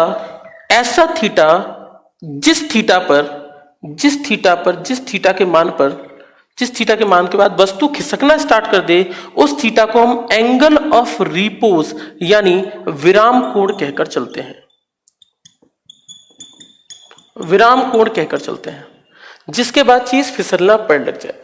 तो अगर ये वस्तु फिसलना लग गई तो मतलब एंगल ऑफ रिपोज हो गया, और उस वक्त tan थीटा का जो मान होता है वो म्यू के बराबर होता है। इस बार के पेपर में एक जगह म्यू का मान भी पूछा था, तो वो tan थीटा के बराबर होता है। तो इस तरीके से हम चीजों को एक्सप्लेन कर सकते हैं। तो इंक्लाइंड प्लेन में अब हम कल के मोशन के क्वेश्चंस करेंगे कि मोशन आखिर, गति आखिर चलती कैसे है। चलो, तो आज के लिए जो टॉपिक्स थे वो तो यही थे। चलो, अरे मैं चिल पे रहता हूँ यार, मुझे कोई फर्क नहीं पड़ता, ठीक है। चलो, थैंक यू भाई, भगवान हो, थैंक यू भाई। देखो भाई, एक चीज मैं आप लोगों को बोल दूं, जितनी भी टॉपिक्स हैं, जितने भी क्वेश्चंस हैं, आप बुक्स लगाएं, आपकी जितनी भी बुक्स हैं आप सब लगाएं, आपके कंसेप्ट क्लियर होने चाहिए। अगर आप 11th 12th नहीं पढ़कर आए हैं तो आप उन चीज़ों को अच्छे से पढ़कर जाएं। मैं फिजिक्स में बहुत अच्छे से चीज़ों को समझाता हूँ, और मुझे लगता है कि भाई फिजिक्स को ऐसे पढ़ाया जाए कि फिजिक्स को बहुत अच्छे से। आयुष बेटा, मैंने म्यू की वैल्यू बताई है, तुम दोबारा से देखो, म्यू की वैल्यू मैंने बताई है, वीडियो पूरा तो देखो, म्यू को बताया है कब से कहाँ तक म्यू होता है, म्यू की वैल्यू क्या होती है, वीडियो स्टार्ट तो करो। थ्योरी पे ज्यादा दें, थ्योरी पे ज्यादा दें बेटा, थ्योरी को टॉपिक आने दो मोहित।